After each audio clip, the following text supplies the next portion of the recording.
like my first or second time ever on that live stream. Okay, cool. So if you guys are watching this live, I'm just trying to get set up over here. So let's see. There we go. It's live. You see it? Cool. Yep. I'm just checking the other sources before we go in here. Cool. Yeah, I see Odyssey, Rumble. Cool. I see that on there. Check one more spot.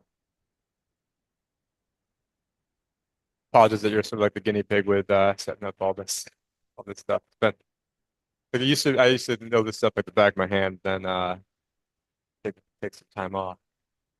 All right, cool. We're live. We'll get the show on the road now.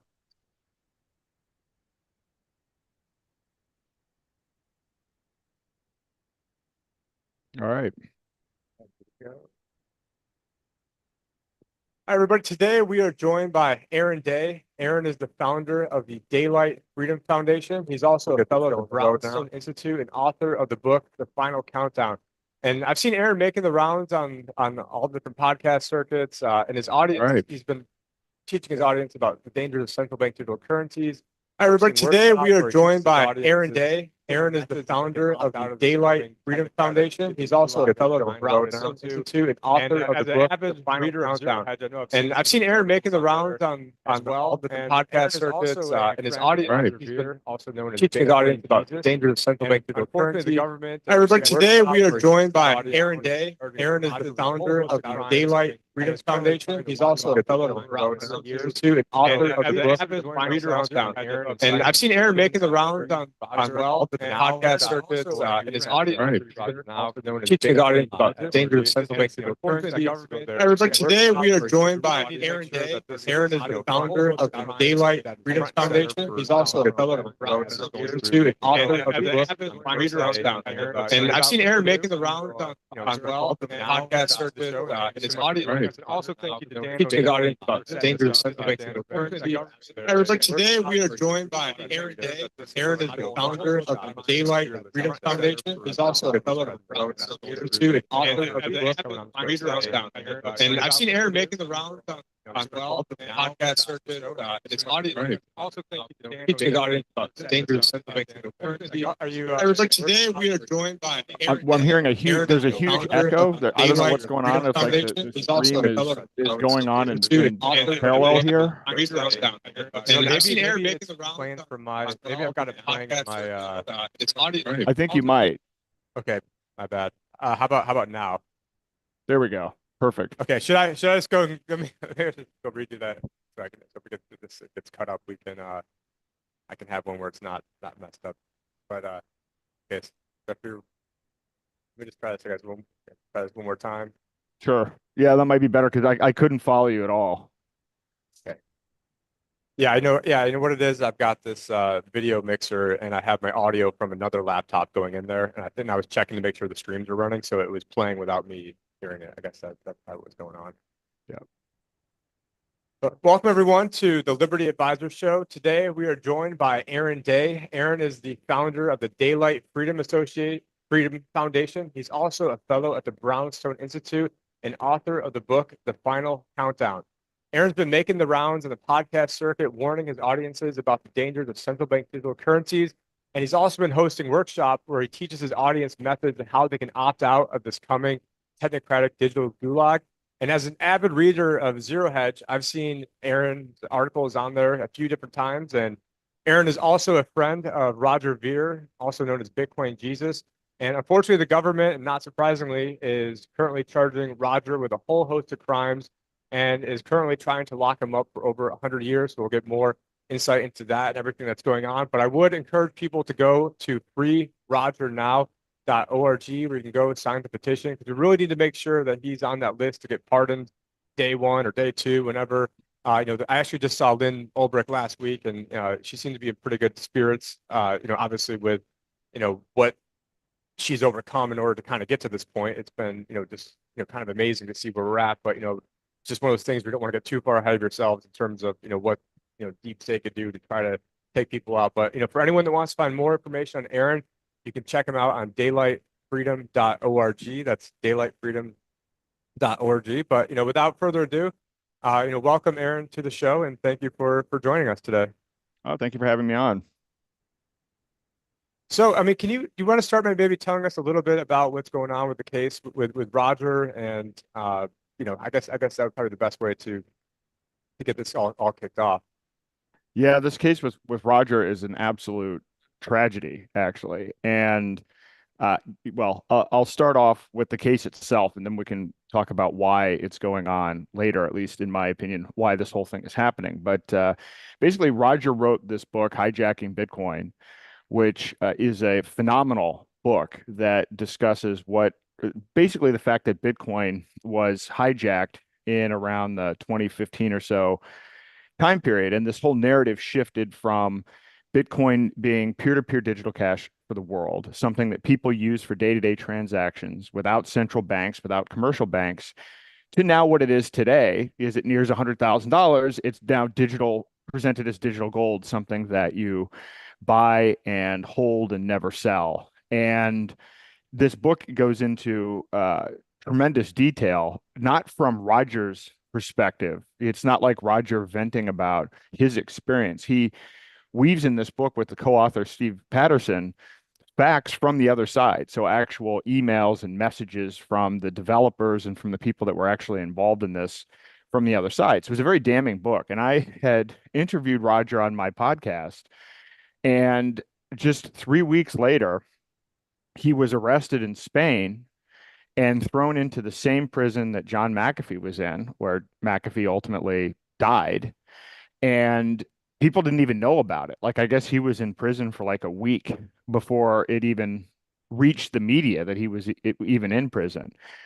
And I will tell you, so initially I actually freaked out because I thought, well, McAfee died and Rogers next. And particularly after having gone to, with my wife, Ian Freeman's sentencing hearing and seeing firsthand what the federal government is willing to do in terms of literally making up charges and, entrapping people the whole nine yards, I immediately was like, I was fearful for Roger's life. And so started to try to raise awareness for his case and worked with Dan O'Neill, who's the person who put us together. Dan put together this Enemies of the State event at the Libertarian National Convention, and I was there speaking about Roger's case, but then he was out on bail. And I will tell you, I actually thought what was going to happen was he was going to resolve the case. The government was basically saying, it's kind of like that meme. It's like, you didn't pay enough tax. Roger left the United States. He expatriated from the United States in 2014, paid his exit tax.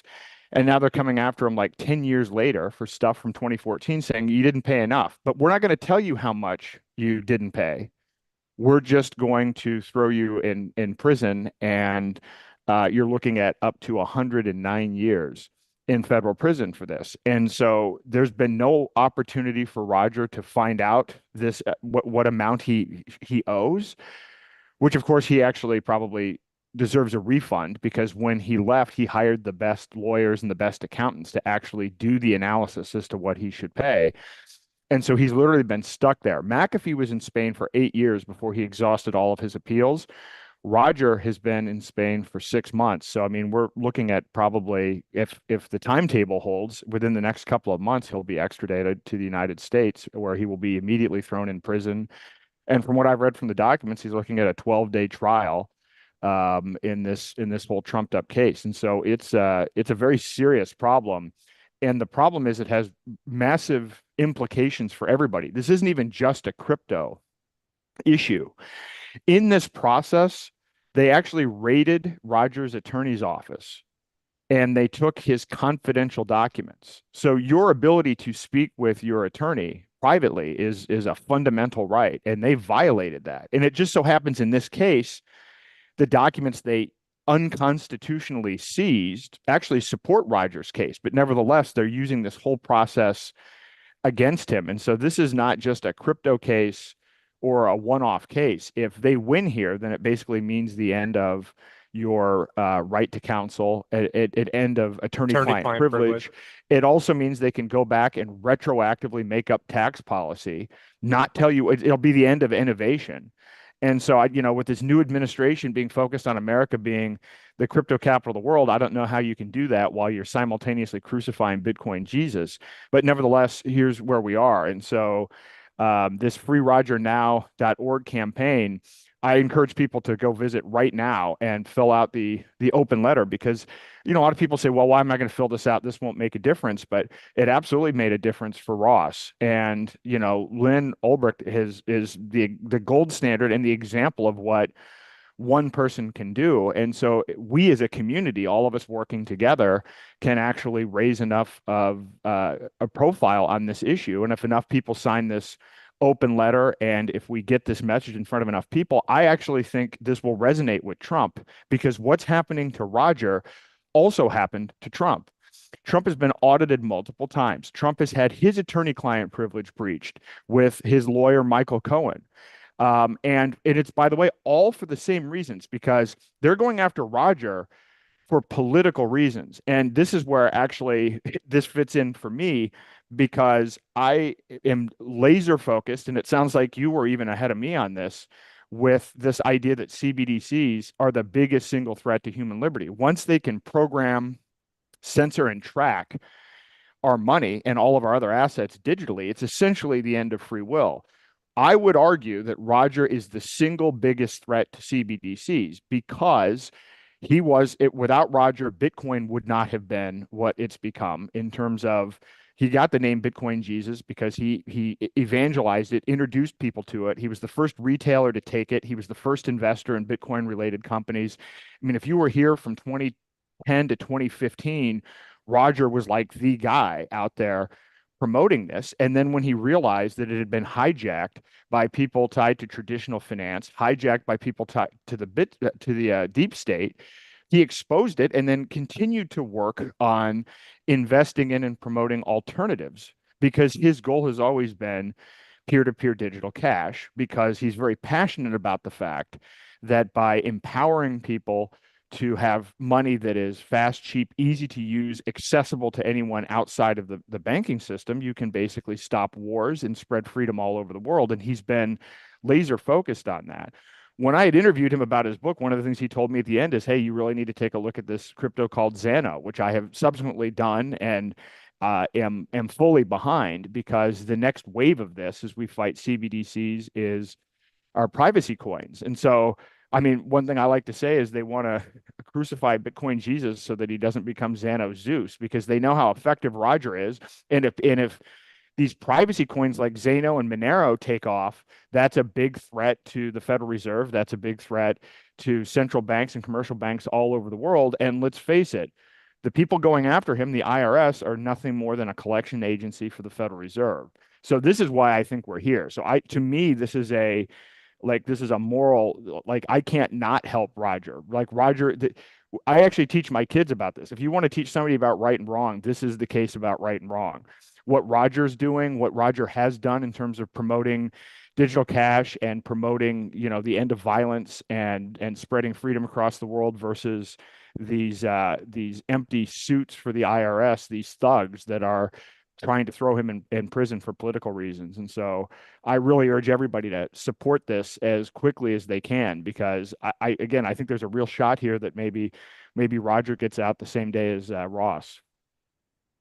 Yeah, and I think one thing that people don't even realize is that you can not like we kind of just glossed over the whole exit tax thing, but what people don't realize is when you leave the country, the government essentially acts like you died that day. So any amount of anything in your gross estate is going to be all added together, and then they're going to, I mean, now the number is pretty high. I think it's like around like 11.5 million or 11.7 million. If you're married, I think it's double that. So around 23 million. So anything over and above that, they're going to hit you with something like a 40% tax, not to mention whatever your state tax is, or if you have, IRAs, or they made everything, they make it taxable just right on sale. So that's one of the reasons I was trying to come up with this whole basically program for early adopters, where if they wanted to, do something like that, where there was ways for them to, get money out of their gross estate legally. And that was something that Ernie Hancock basically kind of gave me the idea for back in 2017. And that's when he told me about Roger Ver, and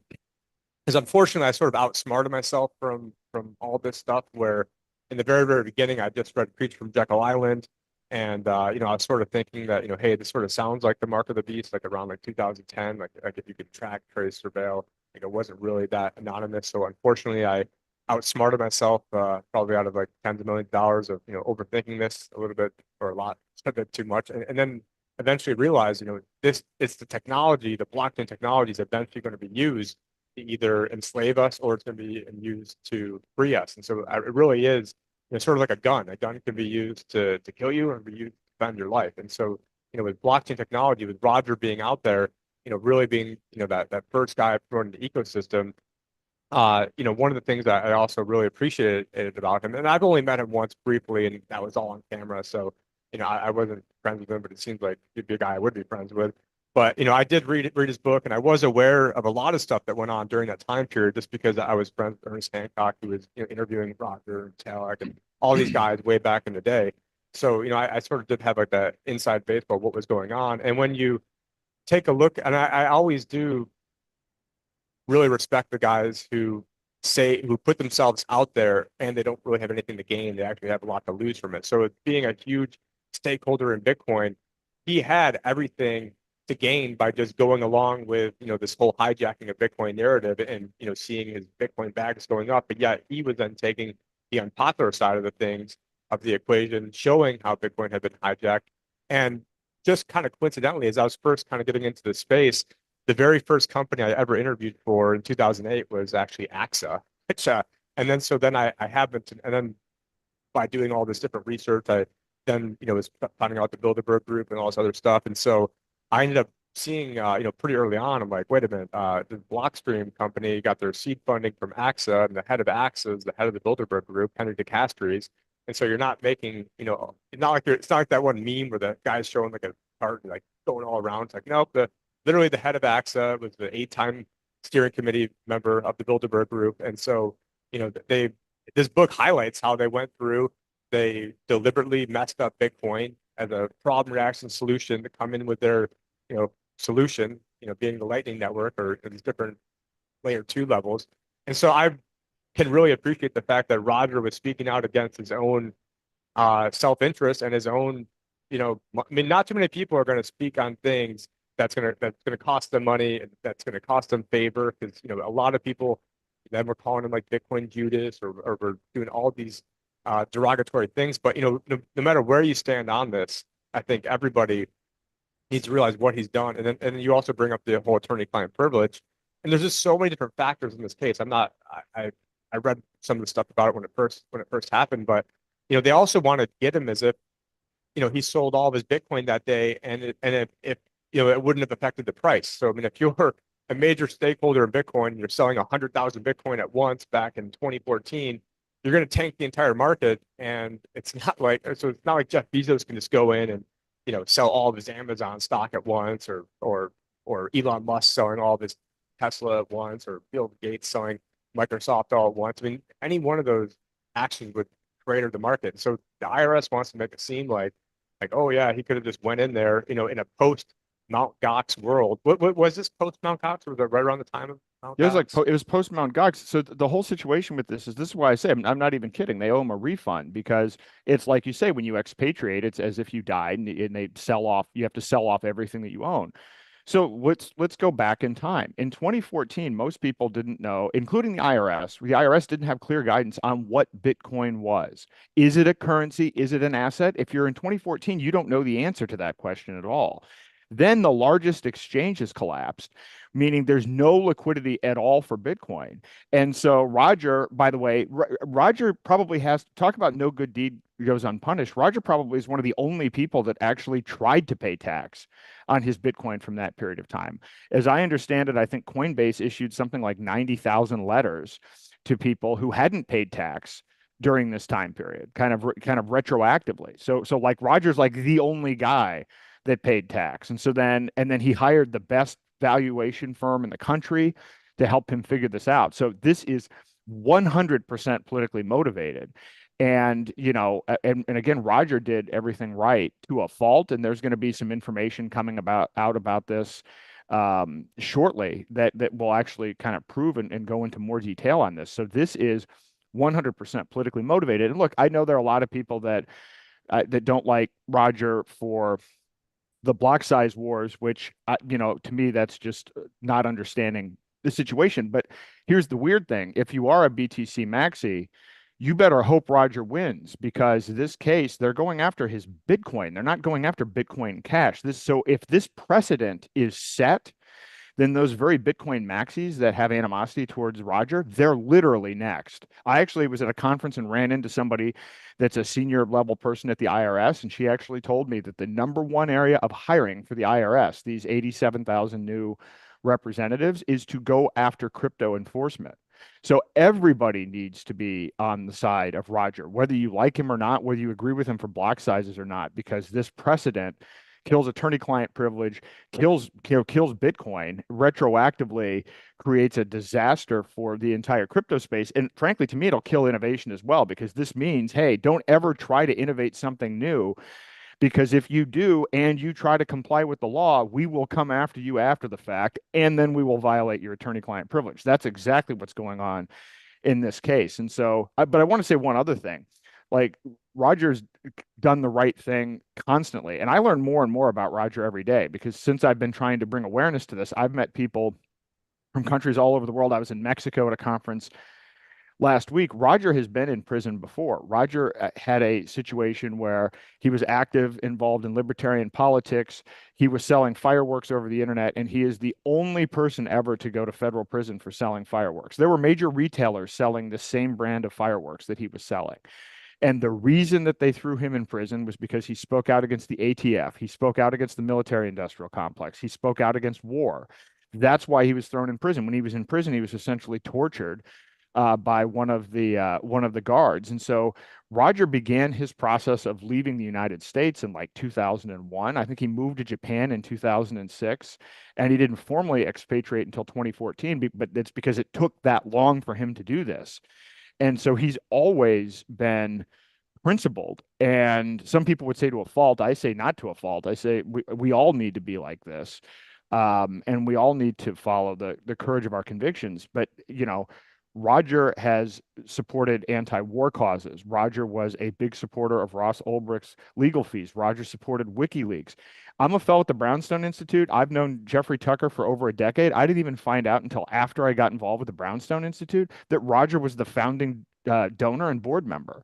That wasn't even publicly known. I was in Mexico at Mineratopia, and I found out that, a few miles from where the event was being held, Roger was the major donor to, help repair the roof of a senior community. Like, there's what about Roger publicly, and then that's like only the tip of the iceberg. It seems like every time there's somebody being disenfranchised and targeted by the state, whether it's in the United States or beyond, literally Roger has been there silently helping the cause. So I know of no other person that lives voluntarism more close to the principles and the ideas than Roger, which is why I'm doing everything that I can to help support this cause, because it's politically motivated, and I can't imagine him spending even one day in a prison cell. And is he out on bail right now, or what's his current situation?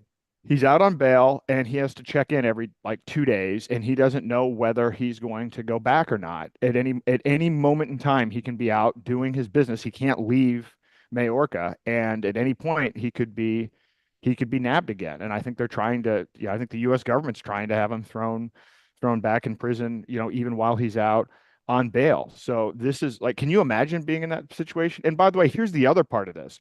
Roger has always been vocal, and then he was vocal about Bitcoin, and he wrote this book, and now he's essentially gagged. So imagine you're Roger, and now everything that's going on with Bitcoin, everything that's going on in the world with CBDCs and everything else, and Roger's voice is silenced. I can't imagine how frustrating that has to be, in addition to facing, potentially being, thrown in a cage for 109 years. So, it's a horrible situation. And again, I think that we should do everything that we possibly can. And by the way, not only go to freerogernow.org, and there are some great video clips. I'm not a lawyer, so there's a video clip on there though with Robert Barnes, who's a well-known constitutional lawyer. I encourage people to watch that video clip, and there's a timeline on there as well. So this will give you more of the specifics. They're trying to the legal destroy side. him, even though Oh, sorry. Yeah, I was just trying to find that video on the site. But yeah, it's down here, the Robert Barnes one. So that's a great thing, great video clip that puts the legal part in context as well. But here's another tip on this. Share this with people through, yes, share the link, but all of these social media sites now basically suppress any links to external sites significantly.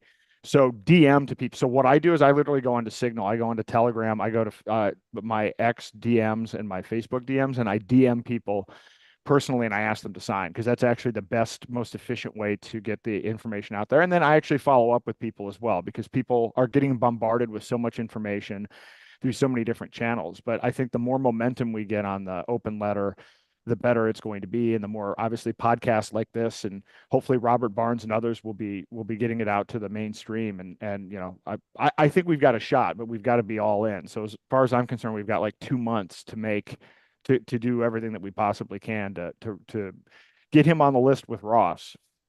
And it really is kind of coming at not that there's ever a perfect time to have the government come after you with a 109-year jail sentence, but if there was ever a time in a situation, in a scenario where you got Trump going in there and wanting to become, everything to everyone in terms, especially in the crypto space, this might have been pretty fortuitous of the timing of this. So that way didn't have to spend, I forget if it's 11 or 12 years like Ross has been in jail. And then look, and for everyone that put their name to the Free Ross petition, that's a much bigger sort of ask, in terms of, the things that the government was alleging that he was doing versus, what Roger is alleged. And what has the government even said how much he owes in taxes, or have they even had an amount that he allegedly ducked? No, and Roger is asked. Roger's like, hey, let me know if there's like Roger, I think his approach has been, listen, I hired the best people to help me figure out what I owe. Tell me what I did wrong and give me an opportunity to, respond to it or whatever. And they've given him no opportunity. So he's literally been sitting there for over 6 months, making literally no progress. There's been no progress on the case whatsoever. And he has no idea what he's facing. And so, again, and let's remind people, he's not a U.S. citizen. He hasn't been with like 9.5 years, like almost 10 years. And so wasn't there like a 10-year statute of limitation? And then they basically came after him right before the 10 years was up. Also coincided with his book coming out. I remember hearing, I think he was on earnings show, and then like a day or two later, they ended up going after him. So, and then as soon as they went after him, actually, I went on Amazon and bought the book that day. And even though I thought I knew quite a bit about what was going on in the Civil War, there was even a whole bunch of stuff I didn't know that was in the book. And I think it's on Audible, and there's all different places. It's just, and the thing is, I still recommend. I mean, I'm out there probably one of the first financial planners, if not the first, and certainly the first certified financial planner to be recommending Bitcoin. And I still recommend Bitcoin, but it's always with the caveat of, I do tell my clients, like, hey, it's been hijacked, but from an investment, I mean, I got in case SEC is watching this, past performance, no case of future return, talk to your own advisor, disclaimer. But, I'm still out there from an investment thesis telling people, hey, I think Bitcoin is still, from a price appreciation standpoint, probably the way to go. Unfortunately, just because people don't know the inside baseball of what really went on and really what happened with the hijacking of Bitcoin. So even though some, Bitcoin maximalists might be like, oh, screw these guys, they're out here just Bitcoin cash guys. I mean, I've, probably have almost more client money in some of these Bitcoin, just Bitcoin itself than pretty much anybody in terms of other advisors. And I was giving a presentation in 2018 at Acapulco, and how people who made a bunch of money. So let's say they had $10,000, now they've got 10 million. Like, how do you take out 2 or 3 million, get a house, do other stuff, not get killed in taxes? So I was coming up with different charitable strategies, and now we've actually have it's been refined, and I teamed up with some of the guys who basically like helped invent this space like 40 years ago. And it was just for this exact use case. It's because the government's, everyone wants to be all anarchist and everything, but until you're in jail for 100 years, then it's not fun anymore. And I have sort of stifled some of my own innovation because I didn't want to end up like Ross. I didn't want to end up like what they're doing now to Roger. And so it's been sort of crippling. And and it takes big guys like, Grayscale and BlackRock having to spend, like $100 billion to sue the SEC to do certain things. And even we happened to get audited by the SEC right after I made a video about Gary Gensler and his connections to how he was like the head of the CFTC, and then when he was head of the CFTC, Commodities Futures Trading Commission. And like that's why they didn't allow, not that, I mean, there's problems with the Bitcoin ETF, but like that's why they didn't allow the spot Bitcoin ETF, is because he wanted to have like a futures version of it so his buddies at the CFTC can make money. And a ton of people in the crypto space were lauding him getting as the head of the SEC, and I'm like, no, this is not some guy that's going to be your friend. I mean, you can go back to my podcast when he was installed in there, and it wasn't a popular opinion. I'm like, no, this is a former Goldman Sachs little weasel who then was the head of the CFTC, who worked underneath John Corzine. Then when Corzine stole like, I don't know, like $40 billion of MF Global, the person that would have got him in trouble would have been the head of the CFTC, which was his former underling, Gary Gensler. And then do you know who gave Gary Gensler his MIT teaching job? Mm. Like nobody knows it. It was Caroline Ellison's father, Oh who was yeah. Okay. the girlfriend of Sam Bankman-Fried of FTX. Yep. And so it's like, wow, I'm so shocked that this guy didn't end up being, the Bitcoin, like didn't end up being the savior for Bitcoin, and instead, was doing everything he could to sort of stifle innovation. So yeah, so hopefully Trump can, kind of use this, as momentum, in the crypto space and everything that's going on to help free Bitcoin users. And I do have to, commend, I just saw Lynn last week, but I do have to commend all the, I mean, just look at how hopeless that situation looked. And now, I mean, knock on wood, I mean, as long as he gets in there, it looks like he's going to be, and I guess he told her like, well, I don't know if I could pre day one and be kind of busy, but maybe day two or day three. So, I'm hopeful, but I never really put anything past these guys in terms of what, the deep state could be, planning.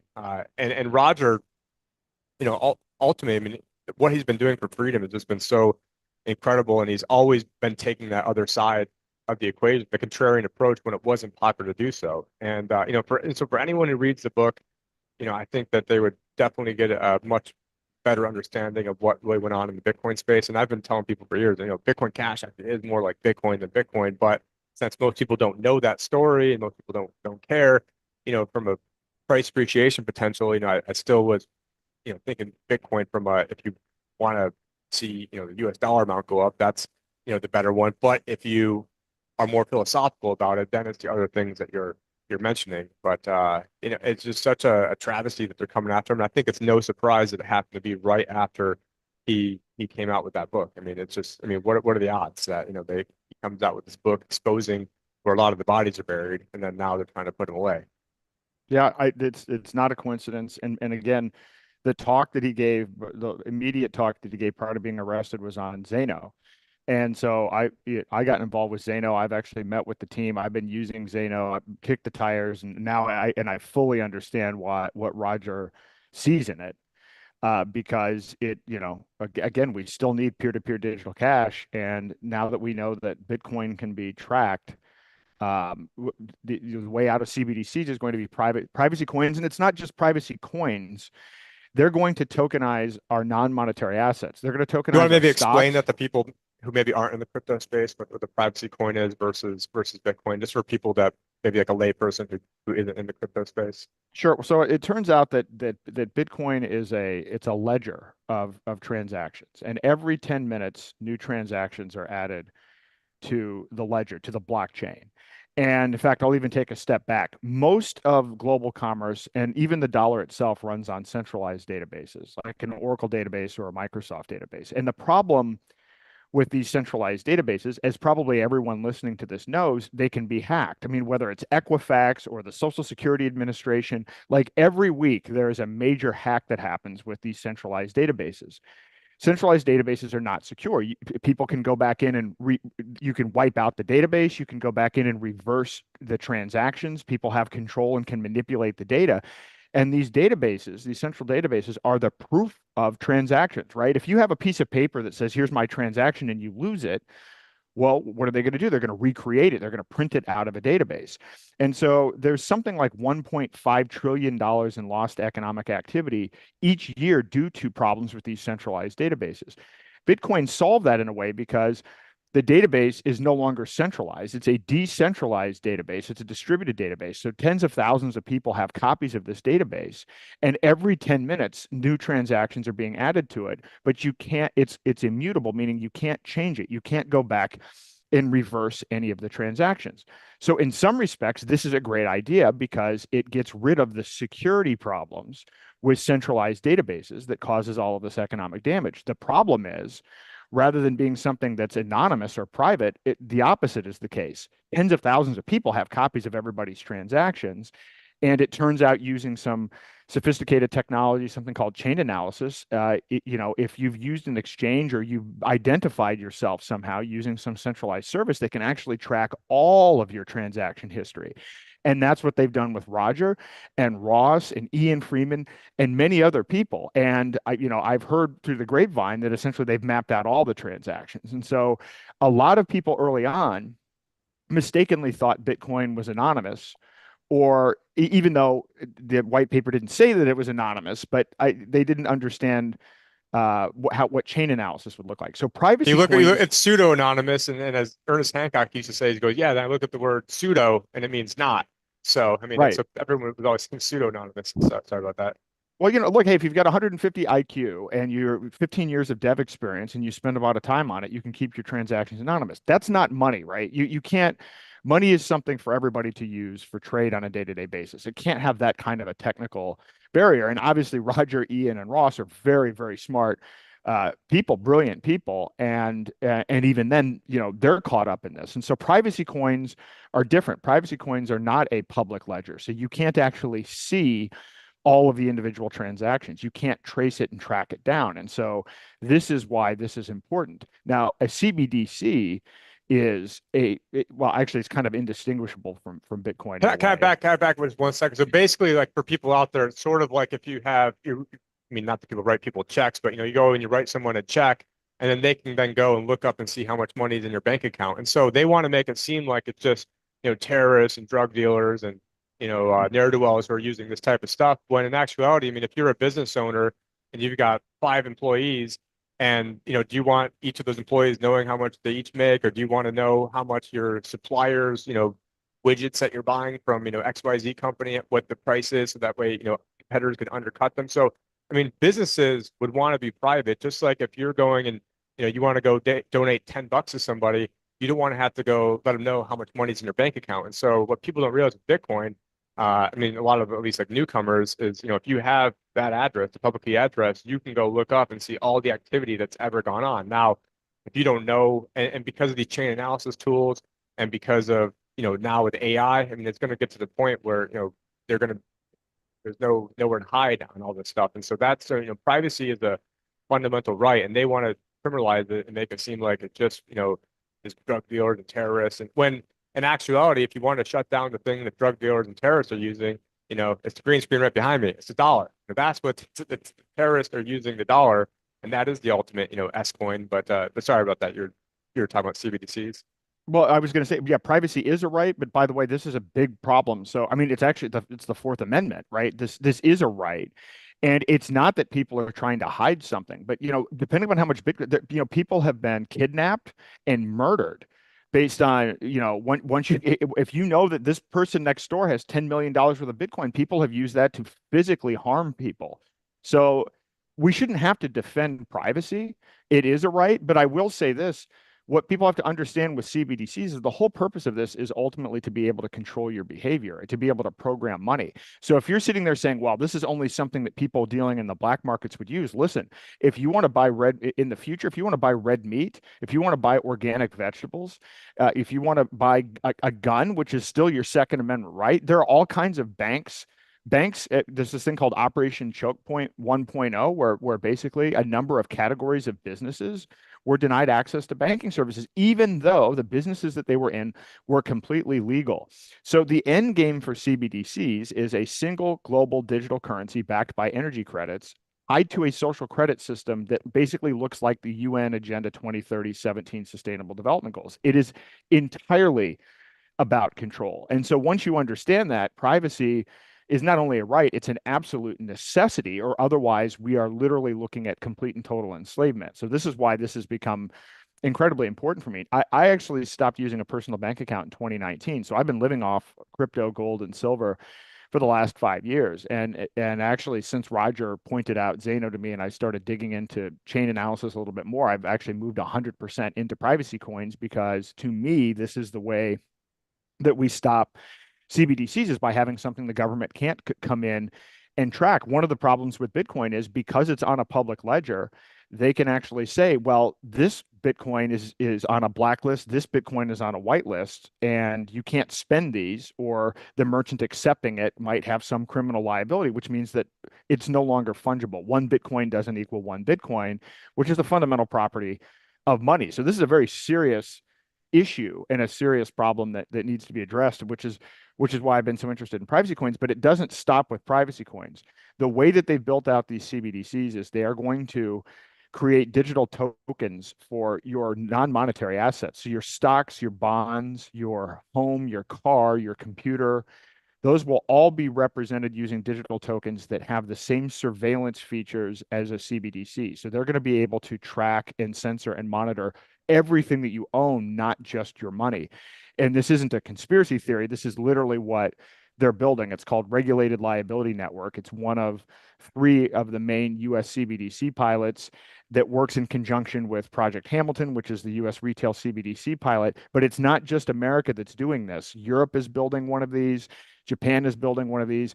And what they're moving towards is one global system where all assets are digitized and programmable, and it's all interconnected globally. That is literally what is being built behind the scenes right now as we speak.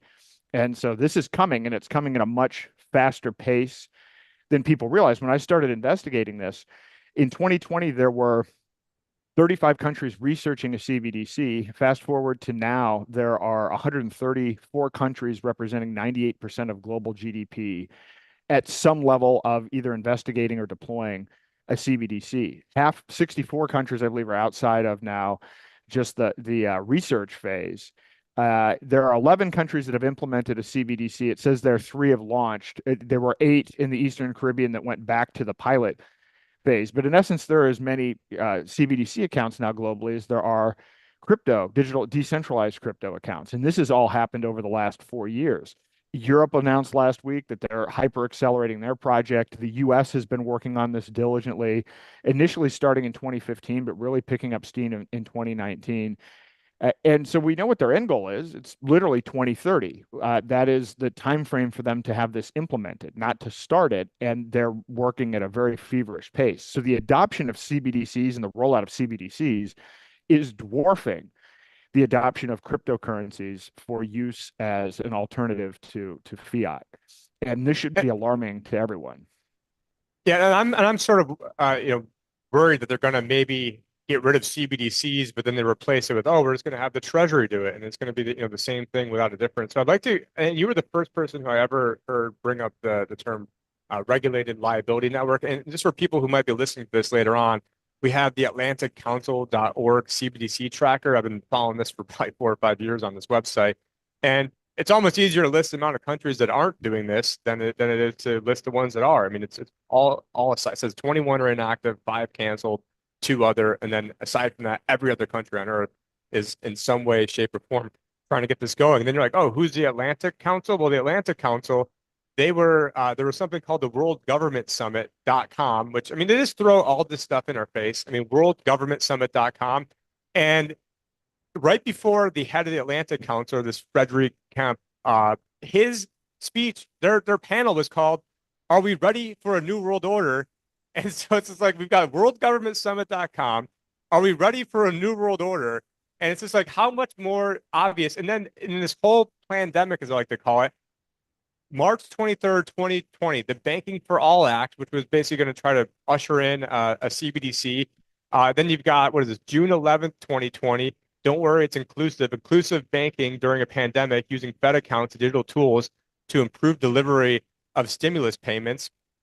And then you got Pippa Milgram, who's an economist with the government. Her dad was one of the advisors for Nixon when Nixon got us off the gold standard. But here she is saying we are on the brink of a dramatic change. We are about to abandon the traditional system of money and replace it with a new one, digital blockchain CBDC which will give us greater clarity over every single transaction. And of course, you've got, then Klaus Schwab's talking about, needing brain scans to go across borders and, just all sorts of stuff. And it's just, absolutely wild what they're planning. And, and I could see this, and I think a lot of this whole pandemic and actually probably should watch it because this video will get taken down off YouTube. Maybe I'll cut the YouTube feed so we can talk about this part because I've been sitting pretty much at 2 strikes on YouTube for about the past 4 years, and they just took down my last 2 videos on there. My other co-host at the time, John Snyson, what we saw what was going on is that in September, right around September 19th, 2019, the entire system was melting down. The financial system was melting down, and what was called the repo crisis. Yep. And even I think Mark Edge had me on Free Talk Live to discuss that. And what was really going on is that traditionally at the banks used to have to keep 10% in reserves. So if your bank had 11%, another bank had 9%, and the bank that had 11 might lend an extra one. So the bank that had 9, so they all get up to the 10%. Well, actually, after the whole pandemic, they actually suspended that. So banks didn't even have to have reserves, which sounds crazy, but it's true. But that bank that had 9%, which rhymes with potentially JP Morgan Chase, is allegedly, they decided not to go to the Federal Reserve discount window where they could have borrowed at like 1.25, and they chose to go to another bank and get it for like an annualized 10% interest rate. And so because they didn't want to expose who they are. So if you are going to, if you're a bank and you go to the discount window, you're sort of giving yourself like a scarlet letter that you're in trouble, and it's sort of like a big red flag. And so they didn't want to do that. And so they were choosing to borrow at a 10% interest rate. So I think everything that went on in 2020 was a big cover up for this because all of a sudden they got to flood the market with trillions of dollars.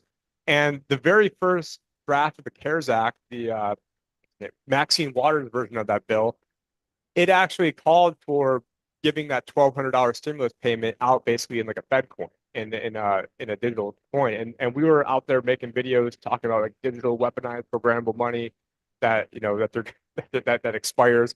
I was having headlines like that, in 2020, and I just intuitively have always thought this was sort of going to be the attack vector. And one of the very first time I ever gave a speech on anything was like a whole bunch of normies at like a networking thing, and I would probably shouldn't have done it. And because when you find out about this stuff, you just want to go and tell everybody and be the Paul Revere. So I remember, you know, talking about all this stuff like in 2010, and they're not calling it CBDC then, obviously. And someone's like, oh man, it sounds like you just ripped off the Book of Revelations. I'm like, I've never even read the Book of Revelations. But, you could see that, you know, the attack vectors of what they're going to do. And what better attack vector than to have your money being with track, trace, surveilled, that they can turn it off. I mean, there's that quote by the head of the Bank of International Settlements, Augustus Carstens, and I've got it somewhere in my presentation, but this is the guy that's like 400 pounds, and he's over here. It's funny because at one point he was giving a conference on food price inflation. And I'm like, do we really have a guy that's the head of the central bank giving the speech on, but his quote is, "We don't know who's using $100 bill today, and we don't know who's using 1,000 peso bill today. The key difference with the CBDC is the central bank will have the absolute control on the rules and regulations that will determine the use of that expression of central bank liability, and we will also have the technology to enforce that, aka they can shut you off, they can turn off your money. And if you can turn off your money, and that's really also, I think, a First Amendment issue. I mean, money, I mean, especially even like basically Bitcoin at its core is math. I mean, if you really, not Bitcoin core, but I didn't mean to say it that way, but Bitcoin at its fundamental base level is ones and zeros, is transmitting data. I think it's a First Amendment issue. And it's like, if they want to ban that, then, they're basically banning math, which maybe they've already done with, Common Core and everything else they've got going on. But yeah, no, I really appreciate you out here because the last 2 years, I was myself getting ready, having, building out a homestead and food forest because I thought we were close enough. And then that's right around the time you were pushing out. So I've had a bunch of people ask me, like, Aaron Day, and, he's been doing great work. And so, I appreciate you, really kind of out there. But, I wasn't paying attention to it as much the past year or so. But I'd heard you on, maybe it was on your podcast, talking about the regulated liability network, and also talking about how the Federal Reserve just runs off an Oracle database and pretty much already is a CBDC. So can you kind of maybe just expand a little bit more on that? What's the regulated liability database? And then, also touch on the fact that we might already have a CBDC. Yeah, I'm writing a new book about this because I've learned so much just in the last year since I wrote the first book, and then just being out there. And then I did a deeper dive because every time I do an interview, right? So when I first started doing this, nobody knew what a CBDC even was. So the first question somebody would ask me is, well, what is a CBDC?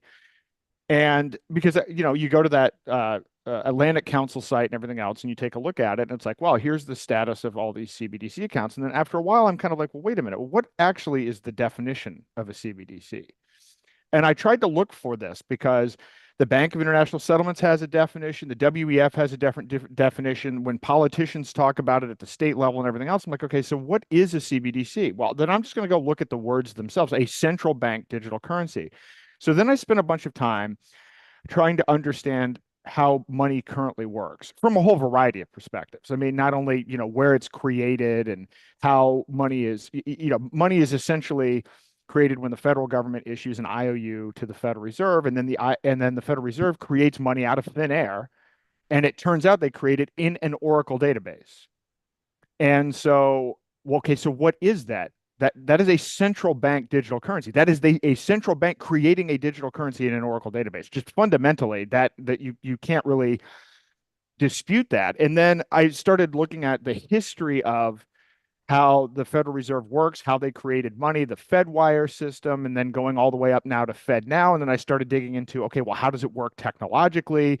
What has the evolution been? I mean, they used to do wires, and now they use Oracle databases, and then they're now using stuff with Oracle databases in the cloud. And so now I'm starting to really dig into this. And so then how do banks work? And so it turns out there are like each commercial bank has their own database. So JP Morgan Chase has, in fact, each bank usually has 5 different databases to do different things.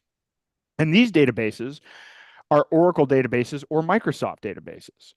And so it turns out, the government writes its checks to buy tanks and bombs and everything that they write off of this account in an Oracle database. And then that gets deposited into a commercial bank account. And then that commercial bank creates money out of thin air in their own database, backed by the reserves that they have at the Federal Reserve. And as you mentioned, it used to be a 10% reserve requirement. Now they're not even required to have reserves, although in actuality, they have in aggregate, there's more than 10% now in reserves. And there's a whole bunch of variety of reasons for that as well. So then, okay, so we have a central bank digital currency. And then some people will say, well, yes, but it's not just the central bank. You also have commercial banks having their own database, as if that's an important distinction, because who owns the Federal Reserve? Well, now the truth is we don't actually technically know, which should be problematic in and of itself, right? When somebody says to me, oh, you don't like privacy coins, I'm like, the organization that has a monopoly control over printing our money, we don't even know who owns them. And I can't have a privacy coin. There's something slightly wrong with this entire structure. But nevertheless, a commercial bank having their own database, in addition to the Federal Reserve having their central database, this is not a big victory because, again, those large commercial banks in particular probably have the largest share ownership. So then what are people worried about with central bank digital currencies? They're worried about tracking and financial surveillance. They're worried about programmability, and they're worried about being censored, losing access to banking, right? Those are the 3 big ones that when you talk to people. Well, so then I dug into that. So what do we look like there? I've identified 13 federal programs that are related to tracking Americans' financial transactions. Today, the IRS is working with commercial banks using AI to analyze everybody's transactions. When you read the terms and conditions of your bank account, you will find 4 really interesting things. They can cancel your account without cause. They can sell or share your data without your consent. They can share. They can change the terms of in conditions without your consent, and they can change fees without your consent. This is what at least the 4 major banks that these are actually literally in their terms and conditions. And we've been conditioned to sign these click wrap agreements without reading any of them. And so we've literally given just like when we use big tech, we give away our privacy. We've also given away our privacy and any rights whatsoever. The money that you have in the bank account really technically doesn't even belong to you if you read the fine print. So it's already surveilled with NSA bulk data collection. through the Patriot Act, they can come in and, without a warrant, shut down your bank account, and then they can issue you something called a national security letter where you can't talk to anybody about it, including a lawyer.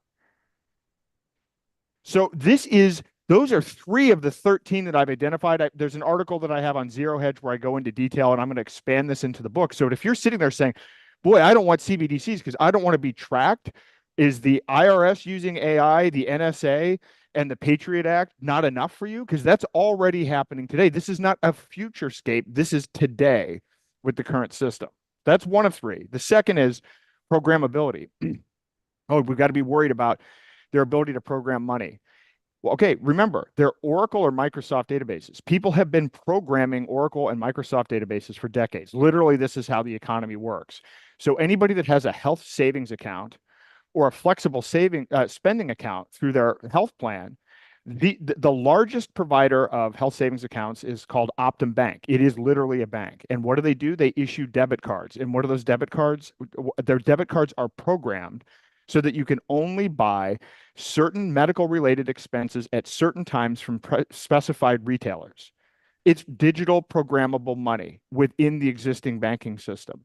MasterCard worked with Doconomy, a bank, and from 2019 to 2022, they created a UN co-branded credit card using the existing banking system that tracks your carbon usage and shuts off access to the card when you use too much carbon. This is the existing system. So what the conclusion that I came to is we already have a CBDC. The article that I wrote is like 50 shades of central bank digital currency tyranny.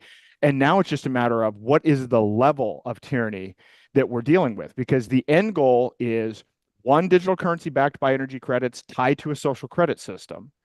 And where we are right now is it's already digital, it's already programmable, but it could get worse.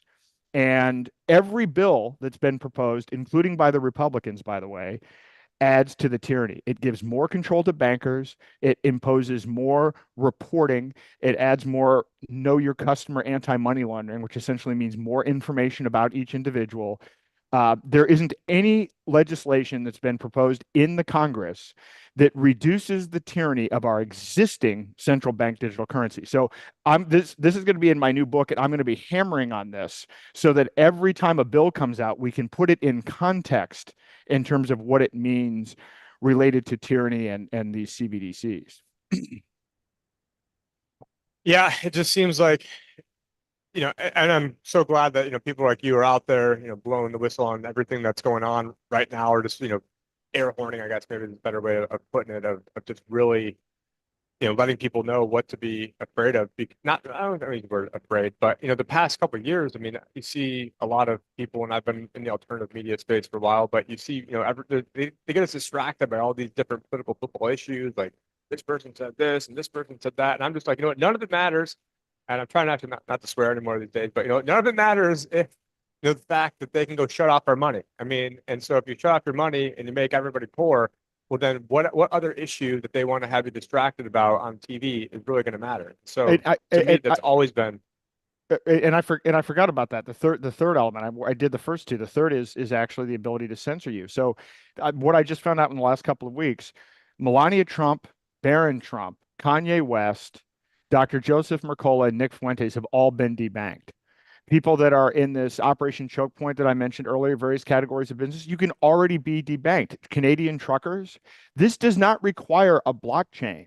This does not require an upgrade to the infrastructure. Nothing is required to censor, program, and track your money. We already have the ability to do it. Now, that can get much worse. And as I mentioned, not only do they want to track our money, they want to track our assets. I mean, they want to be able to shut off your car or shut off access to your computer or shut off everything. I mean, we're building this Internet of Things where every device is going to have a tag on it, and that tag is going to be a token that's going to be tracked in the CBDC system. This is already being built. Like an internet ID to go online, or with like WorldCoin, they want to scan your retinas and then have that be some sort of digital key to go online. I mean, it's just you can see that this tyranny set up a mile away, which is one of the reasons why I'm skeptical on Elon Musk. But I guess he's letting us go out live in X. I'm appreciative of everyone who's watching this, because I've been so shadow banned everywhere else. It seems like I just jumped back on here and thank you for sharing it with your audience because it looks like we've got a decent amount of people watching right now. But and what really kind of got me, I guess, like into this whole space is I had at the time I was really 2017 or no, sorry, not 2017. It was 2016. Bill Weld, the vice president Libertarian candidate, he was running with Gary Johnson, and I had heard an interview where he had talked about wanting to ban AR-15s, and then also saying handguns were even more dangerous than AR-15s. I'm like, you know what, this is just ridiculous. So for that brief amount of time period, I decided to pull for Trump. I had a page that was doing more by myself as a nobody than the entire Libertarian Party combined, reaching billions of people from like a standstill. Ever since November 16th, 2016, when I had two things go super viral that day, never have gotten another new follower ever again. So first Wow. 2 months, 32,000. Following Wow. 8 years, -4. Never another new one ever again. And so then I'm like, I don't want to build up on all these enemy platforms. So okay, what other options are there? And then I heard an interview with Vitalik, and then it was one with Ernest Hancock. Then I'm like, wait a minute, you can do more with Bitcoin than just trade fake money back and forth, and you can do. And so in a roundabout way, it was actually discovering about Ethereum and discovering that okay, you can have a decentralized platform, hypothetically, where there is no one door for the FBI to kick in, or for there is no way to kind of shut it down easily.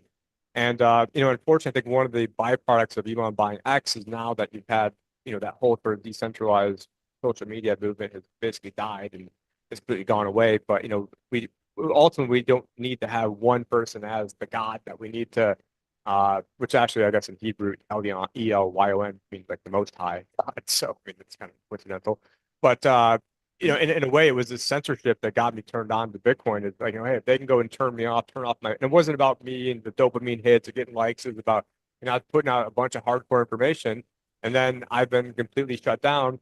And then I joined Josh Segerson at World Alternative Media. And then we got kicked off YouTube.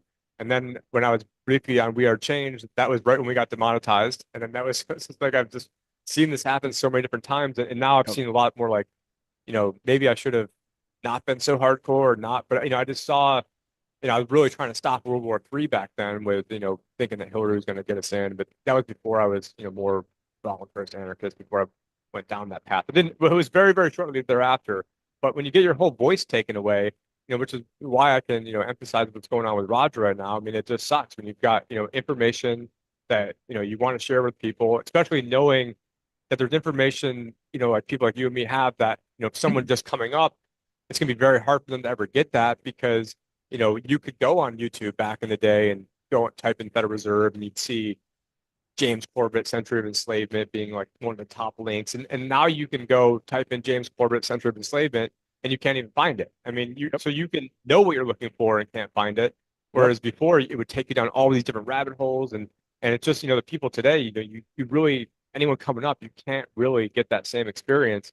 And just imagine how much worse it could be, a few years from now. And so, it's either like a put up or shut up. It's like we all hang together or hang separate type moment. And, just because Trump won doesn't mean the day is safe. This means there's, a lot of attack vectors that these people are going to use. And I think the biggest attack vector is shut down your communication. I mean, they shut down Trump's communication and so what more warning do people need that, this is something people should take seriously? Because the next step is shutting it down through a CBDC. But I could see them maybe like the Treasury doing it. And then it's like, oh, it's not a CBDC because, the Treasury is doing it or the banks issue some sort of. Oh, no. So look, so here's what's going to happen. So again, I'm arguing and I will make in my book and I will make it like a DEFCON 5 style chart. So it'll be easy to understand where we're at. We already have a CBDC, but this is the frustrating part. The Republicans are going to present this as we're not going to have a CBDC. We're going to have bank issued stable coins. Well, what is a bank issued stable? It's digital program. A JP Morgan digital currency is not in any way, shape, or form any better than a Federal Reserve coin. It actually doesn't. It isn't different in any of Especially when the JP Morgan basically created the Fed. So Exactly. So it isn't any different to do that. But when you read the legislation, and I unfortunately I do read the legislation. Look, Cynthia Loomis with these laser eyes. I do have to say, look, we have fallen off track. If Nancy Pelosi went on television and held a press conference and said, We're going to have the federal government buy my investment portfolio and hold it for 20 years with taxpayer money. People would be writing, what do you think this Bitcoin strategic reserve is? It's exactly what the Bitcoin strategic reserve is. Oh, and what's the base of the Bitcoin strategic reserve? Ross Ulbricht's. That did the 200,000 Bitcoin stolen through civil asset forfeiture. Like, make no mistake, civil asset forfeiture is theft. So now in the future, moving forward, hey, if you get caught speeding, you better not have your wallet on your cell phone open, or maybe they'll just, the cops will just steal your phone and take your coins. I mean, because that is how civil asset forfeiture works. This is a horrible model. So there's no reason to be optimistic about the policies that are being pursued, because there's also an anti-privacy bias. Cynthia Loomis has actually said she's against privacy coins. She's only for public, transparent blockchains. And by the way, they will use terrorism and money laundering and get bipartisan support to push something through in an emergency, because they're already both agreed on those points. Whether it's Ron Wyden, Elizabeth Warren, or Ted Cruz, they will all come together with some BS narrative about money laundering and terrorism, and they will ratchet things up one step more. The next one that might happen, another pathway we get there, is Tether will either implode or it will be captured and turned into a CBDC. And I don't know which one it's going to be, but one way or the other, that's going to happen with Tether. And for your audience that isn't aware, Tether is a stable coin. It's a cryptocurrency that is pegged to the dollar, but where it's unclear if there are actual assets that underneath that actually peg to the dollar. So it's like fiat currency, which is already backed by nothing. And now a token on top of that may not even be backed by the fiat that's backed by nothing. This is what's been used to drive up the price of Bitcoin. They'll mint hundreds of millions of dollars worth of Tether, and that's used to buy more Bitcoin and prop up the price. And I'm not going to go into all the details on this. It's a horrible, when you look at it, it's kind of like, when this stuff all collapses, it's not going to be a big surprise. But when it all collapses, they're going to use that as a pretext to ratchet up the CBDC. Because see, the private market couldn't do it. Tether couldn't do it. Everybody put their money in Bitcoin. And if Bitcoin all of a sudden drops because Tether drops, so see, Bitcoin isn't the way to go either. You know what you need? You need a digital currency from JP Morgan Chase. This is, you can almost see the playbook playing out. And by the way, which is one of the reasons I'm actually creating a gold-backed stable coin, privacy coin on Zano, something that's actually backed by gold, tied to gold, where you can physically redeem it for gold, but that isn't tied to the state. Because what I do is I don't like to just spread doom, because obviously most of what we talked about is kind of doom. I like to come up with solutions, and the solution to all of this. In fact, I ran for president to raise awareness to this issue, and I wore a shirt that said "Bank Run Now." Halt CBDCs, stop World War III, and the Fed. And my whole pitch was, if 3% of us stop using the dollar and start using alternative currencies, we don't have to worry about World War III. We don't have, you want to shut down the Federal Reserve? That's how you shut down the Federal Reserve. Ditch the dollar. Stop using their money. Like, don't sit there and do anti-war protests and then go use a dollar at Starbucks, where you're funding the UN and funding all of this violence around the world. We literally have the ability to shut this down in a day. And nobody wanted, you want to talk about censored? I've been a political activist for a long time. I actually bought a database of 3,000 press contacts. I went to press contacts who have covered me in the past for political activism. Not one person would cover my political campaign on this issue of exiting the dollar. That is how frightening. And I've talked to other people like Chris Martinson. You talk about the Federal Reserve, you talk about CBDCs, that is still shadow banned. That is still shadow banned even on X. Because this is the ultimate threat. This is why, in my opinion, Roger again is in the position that he's in, because he is a real threat to central banks all over the world, because he has been effective at getting people to adopt decentralized currencies, and he's ahead of the curve, understanding what is necessary technologically, given where we are today, not in 2010. And he was out starting to evangelize that. And that in conjunction with hijacking Bitcoin, in my opinion, is why he's in the position that he's in Spain, which is why we all have to support him. I mean, 100% to me, this is the most important activism that anybody who's interested in freedom can do, is to support Roger right now and to get the word out about this and to sign this open letter. I truly mean it. And nobody would even know what I'm talking about now were it not for the Brownstone Institute.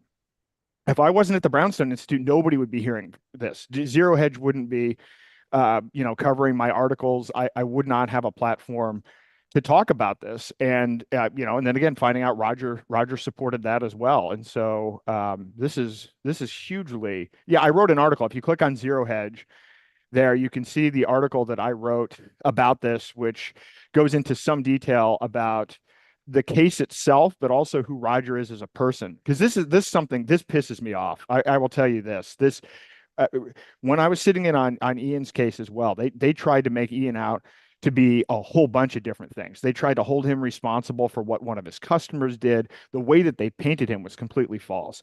And Roger Trapping can't him. entrapping him, and with Roger it's the same thing. So Roger can't speak for himself. So what are they going to do? They're going to try to make it like, oh, rich guy leaves the crypto bro leaves the country and doesn't pay taxes, not, guy that's been funding all of these organizations to stop war and to stop violence.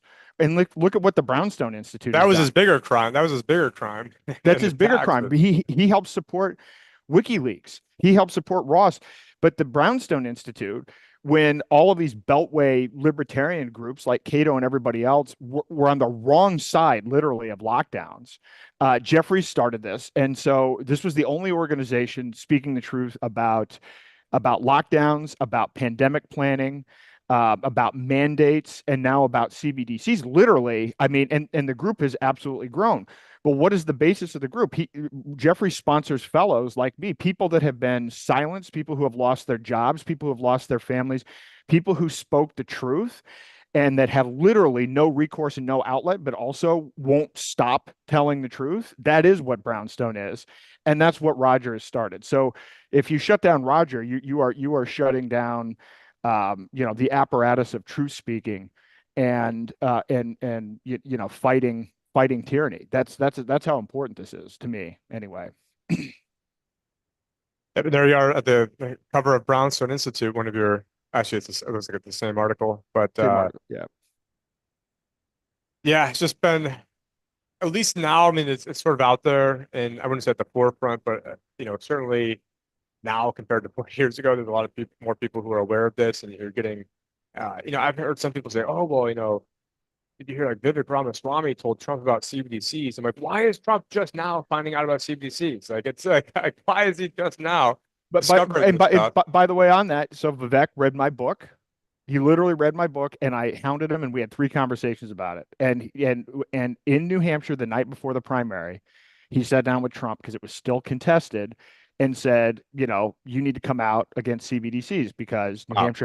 New Hampshire has all of these free staters, and this is an issue, and this can actually flip the thing. That actually was the reason that Trump So came out. indirectly, basically, you're responsible for that too. So that's pretty crazy. Which by the way is problematic because now people are complacent. I was worried about it actually even when it happened, because now when I talk to people before that happened, everybody was worried about CBDCs. Now, I mean, I was at an event. I can't disclose any of the details about it, but it was just basically an event polling people about what they thought was going to happen based on election outcomes. And had Harris won, 100% thought CBDCs were going to be an issue. And if people thought if Trump won, it was like less than half thought CBDCs would be an issue. So now Trump, and I see this. Well, Trump said he'll never allow a CBDC. So now they've closed off the issue. Not we already have a CBDC, and he's promoting bank issued stable coins, and he's promoting legislation that will ban algorithmic stable coins and everything else. Nobody's talking about that because that's way too in the weeds. So it's been worked against the cause of actually stopping CBDCs. I completely hear you like loud and clear on that. Because after Trump won in 2016, my greatest fear was I'm like, this is not like rainbows and unicorns, like the day is saved. I mean, and if you go back to the very, very first podcast, which was right like the exact same week that I got shadow banned, so it never really took off. But I was out there saying like we've got 2 years, but not that I'm part of the government, but like we got 2 years with Republicans controlling everything. That you've got to really press hard. And what was it? A bunch of mamsy-pamsy stuff, and oh, we're gonna put Jerome Powell in there. And I probably had 50 F bombs on my podcast the day he put Jerome Powell in there because I knew the pedigree of who that guy was. And everyone's like, oh, 5D chess and you're not smart enough. And I wasn't Trump derangement syndrome. I mean, I'm embarrassed to say that I had a life size cutout of him when he won, and I paid like $250 for a signed hat when everyone thought he was going to lose. And ran the largest libertarian Facebook page promoting him. So it's not like I'm Trump derangement syndrome, but I also realize this is not, we could have put Ron Paul in there, and it's not like the problems are so big. And right now, you know, everyone's talking about the Department of Government Efficiency. You get rid of every single non-discretionary expense in the government, and you still can't balance the budget. And guess what? They're not getting rid of every single non-discretionary expense. And for me, if you're not talking about getting rid of debt-based money, you're not talking about getting rid of fractional reserve money, then what are you talking? Then you're just wasting everybody's time. And okay, it might be a little bit better off for 4 years, but then or 8 years. But then what's going to happen when the next guy's in there, the next girl's in there? It's just we're like everything's going to be undone, and it's just going to be and yeah, I'm glad that at least shows like the ethos of like where people are going, and that we're not pulling for Harris. And I was actually on record at Anarchapulco in a PowerPoint in 2020 saying the election's going to be stolen. This is why it didn't happen in 2016, why it's going to happen this time. Here, the states are going to steal in a PowerPoint. And the only state I missed was Georgia. And it's, but no one wanted to hear it. It's like, oh no, So red wave, you didn't MAGA, MAGA, factor in MAGA. you didn't factor in Chase Oliver.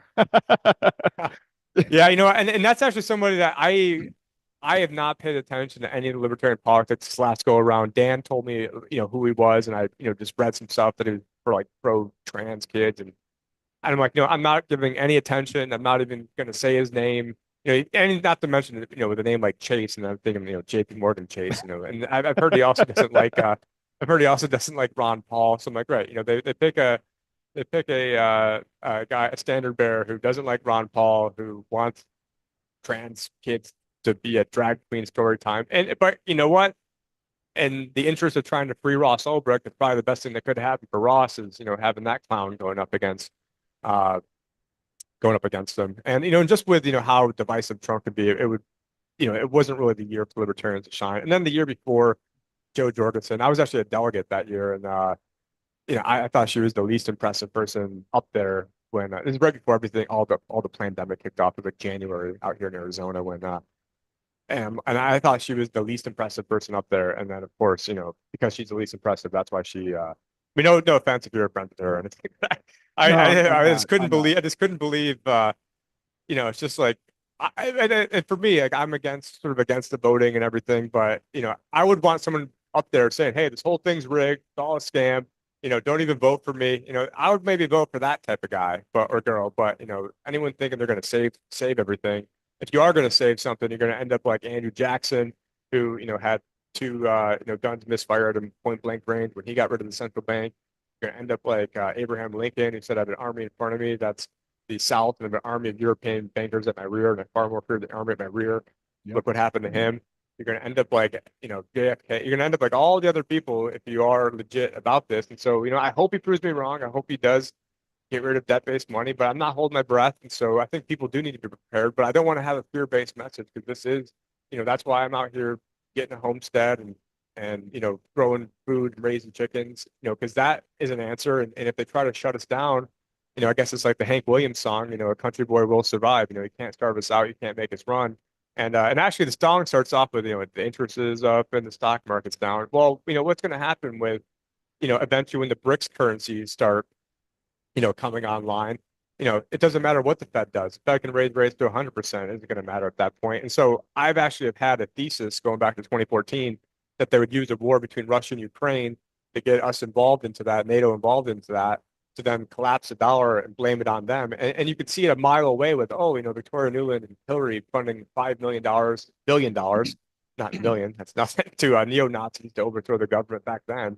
And it's just, and to all of us who've been so deep in the thick of things for, in alternative media and all this for so long, it's just, frustrating. And I'm, kind of glad Trump won for Ross's sake, but, we can't just, it's not like the day is safe. It's not like we're rainbows and unicorns and we're out of the woods. This is actually a dangerous time because now they're trying to launch nukes, do everything else, but I'm not trying to come at it from a fear-based message. No, Even though it's not a fear-based message. We have to develop alternative systems. We need to develop alternative currencies. We also need to develop alternative governance. I've been really interested in network states. I've been interested. I really like Sterling Lujan, who I think is brilliant on this topic, and he's doing some amazing things. I'm friends with Sterling. Great I guy. think I think he's incredible, and to me, that's where I want to spend my time on is creating the new thing. The problem that I have, and again, it's kind of a mixed thing because the Trump can get Ross out, can get Roger out, and it's for that reason I endorse Trump, which I never thought in a million years that I would do, but it is worth it for that. But here's the downside to all of this. The downside is, and the Brownstone Institute did an analysis of this.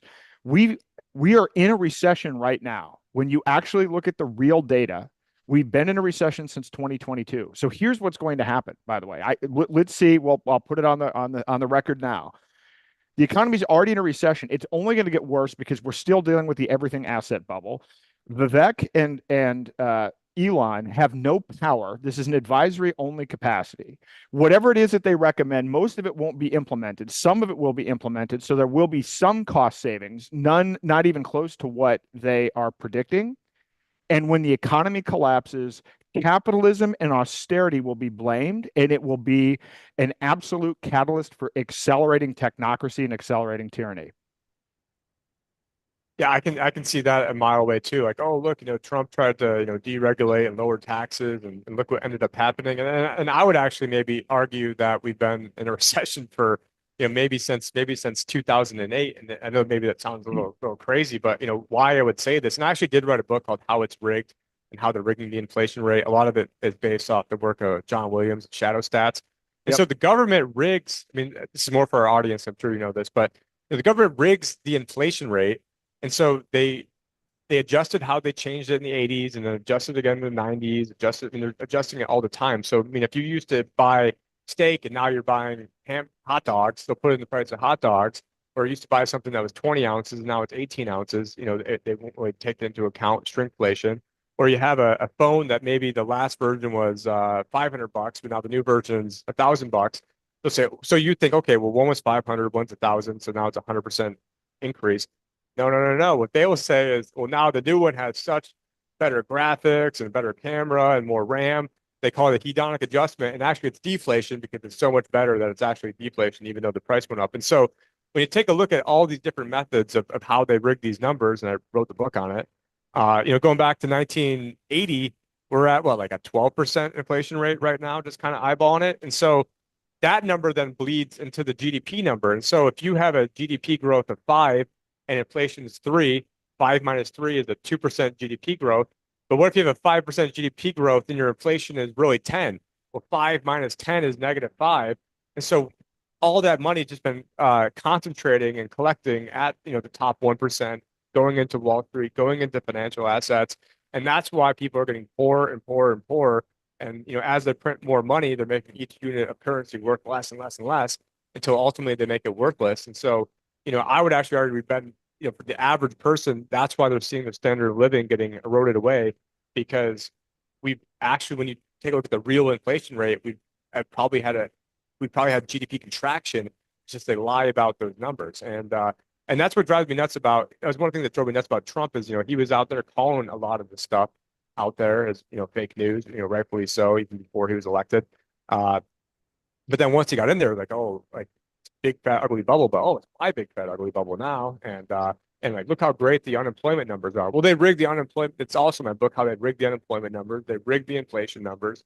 And so, yeah, if you want to compare apples to apples, but don't BS me that things are going great, putting lipstick on a pig when the real numbers are we've been contracting and people have been getting worse off. And unless you bought Bitcoin, but it is painful because it's not like I want to see any of this stuff happening. And it's just like, even a lot of people, even in our community, are touting up how great Trump is doing with inflation and unemployment, when it's like, well, they're all fake numbers. So yeah, his fake number versus the last guy's fake number, maybe it's better, but it's like a live by the sword, die by the sword. I mean, he was touting up the stock market. Well, the stock market was higher underneath Biden. Does that mean Biden was better for the economy?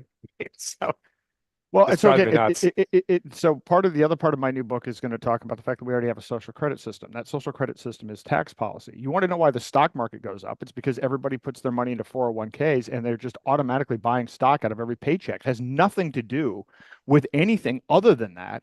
And that is something that was created by tax policy going back to whatever it is, I think the Revenue Act in the late 1970s. So, I mean, so tell me how that's not a social credit score if you get matching funds and you have, tax deferred status, but unless you pull out before 59 and a half, I mean, look, all of those are elements of, there's just no app for it. We don't have a little app that tells us what our score is, but the entirety of the tax code is a social credit system. And I'm going to lay all that out as well, because people are complacent thinking that somehow, China's bad and we're like, that'll never happen here. And it's like, it's already happened here. You just don't understand what's happened here. And a lot of this, it's kind of like investments too. I don't know if you're familiar with the Great Taking and David Webb. Yeah. So, you don't own your 401k. Well, I'm sure you would know this. You don't own your 401k.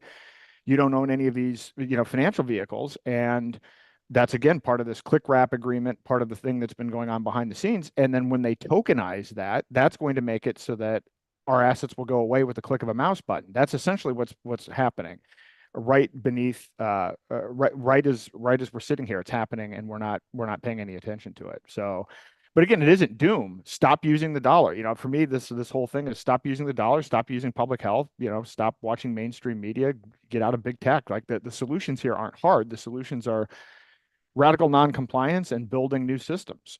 Like there's totally a way to do this, but the Trump thing is got people. I'll tell you, it gets frustrating for me to watch. The problem is, so now all of a sudden you like government. The problem was it just wasn't our people in government. Like that really won't play out, because the next time, like I watched something, RFK banning corn syrup in Coca-Cola. Yeah, corn syrup is horrible. But this is an example of get rid of the corn subsidies. I think we've subsidized corn Yeah. to the tune of $165 billion or something like that. Get rid of the subsidies and then let the market figure it out. The reason the market is, we put corn in our cars. We have ethanol. Like this whole thing is subsidized. Or immigration. Stop incentivizing people to come over here and then immediately get on the dole before they contribute anything. I mean, so you got to turn off the incentives, the levers of why, people would want to come here. Anyways, and I do have some questions that I had some of my clients that emailed me, several people who, they, as they put it, were your fanboys who have listened to all of your podcasts. But one of the questions is, and this is right in your wheelhouse, to be sovereign, one must establish financial independence. One way to be independent is to start your own business. In starting a business, I'll be working with many people that have never used cryptocurrencies or precious metals. Does a system exist whereby people can easily pay in fiat and that is exchanged to me in cryptocurrency or precious metals? Also, does the system exist where people can easily pay in cryptocurrency or precious metals, as in a scalable solution? Having to check a wallet for hundreds of business transactions a day is unreasonable. So I don't know. So here's what I've been doing. This is actually part of the workshops that I'm rolling out next year. In fact, in the workshop, what I'm going to do is I'm going to be onboarding people to crypto, and I'm going to be setting up merchants to take crypto in the workshop, so that at the end of the workshop, there is somebody that's actually going to be able to, newly initiated to crypto, buy something from a new merchant, because it's really hard to get that P2P transaction to happen in reality. But there are solutions to this. You can use something called Now Payments, and what Now Payments will do is will allow you to take multiple cryptocurrencies, but then what it will do is it will resolve it to a single cryptocurrency. So you can take, 50 different cryptocurrencies, but you only get paid in one. They basically have their own swapping service that works behind the scenes to facilitate that. And I'm building a privacy, as I said, a gold-backed privacy stable coins, because what I've found talking to merchants, here's the problem that we have with merchant adoption. The problem with merchant adoption is most merchants don't want crypto because of the stability of the price, the lack of stability of the price. And the accounting and tax aspect of it too. I mean, I think that's a huge aspect of it. That's a huge aspect of it. But gold and silver are legal tender. And so there are some things that you can do with a stable coin that's backed by gold and silver that I think changes the game, because the dollar's lost 25 to 40% of its purchasing power since 2020. So merchants know this. Small businesses know this as well. So if you could empower people using Now Payments to take multiple cryptos, but then they get paid in a gold-backed stablecoin, this actually changes the game. I will tell you, we onboarded CanaSense, if you're familiar with them, to crypto, and they legally sell. Yeah, and so there's also an ability for a merchant to take crypto and then offboard it to fiat if they need to. So we use something called Spritz Finance. So now imagine you're a merchant, you've integrated Now Payments in your site, you're now taking crypto. That crypto gets to you in the form of a stable coin, and then if you need to, you can offboard that stable coin to a bank account to pay your vendors. Now, understand with all of this, I mentioned there's a CBDC tyranny index, right? So it's moving towards this single currency with complete AI surveillance and everything else.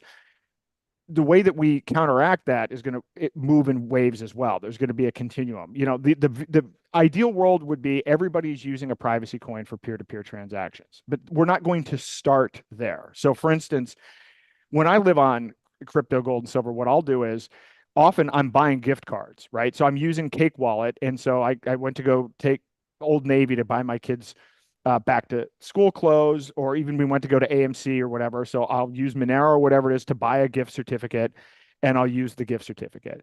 Or I will have to use a crypto backed debit card. I even have a gold backed debit card so that I can actually store gold and silver and then offboard that to a Visa card. And then I live in New Hampshire, so fortunately in New Hampshire there are a lot of merchants, so I can buy meat, I can actually buy vegetables, I can buy certain things directly peer to peer without any gift certificates or any of that other stuff.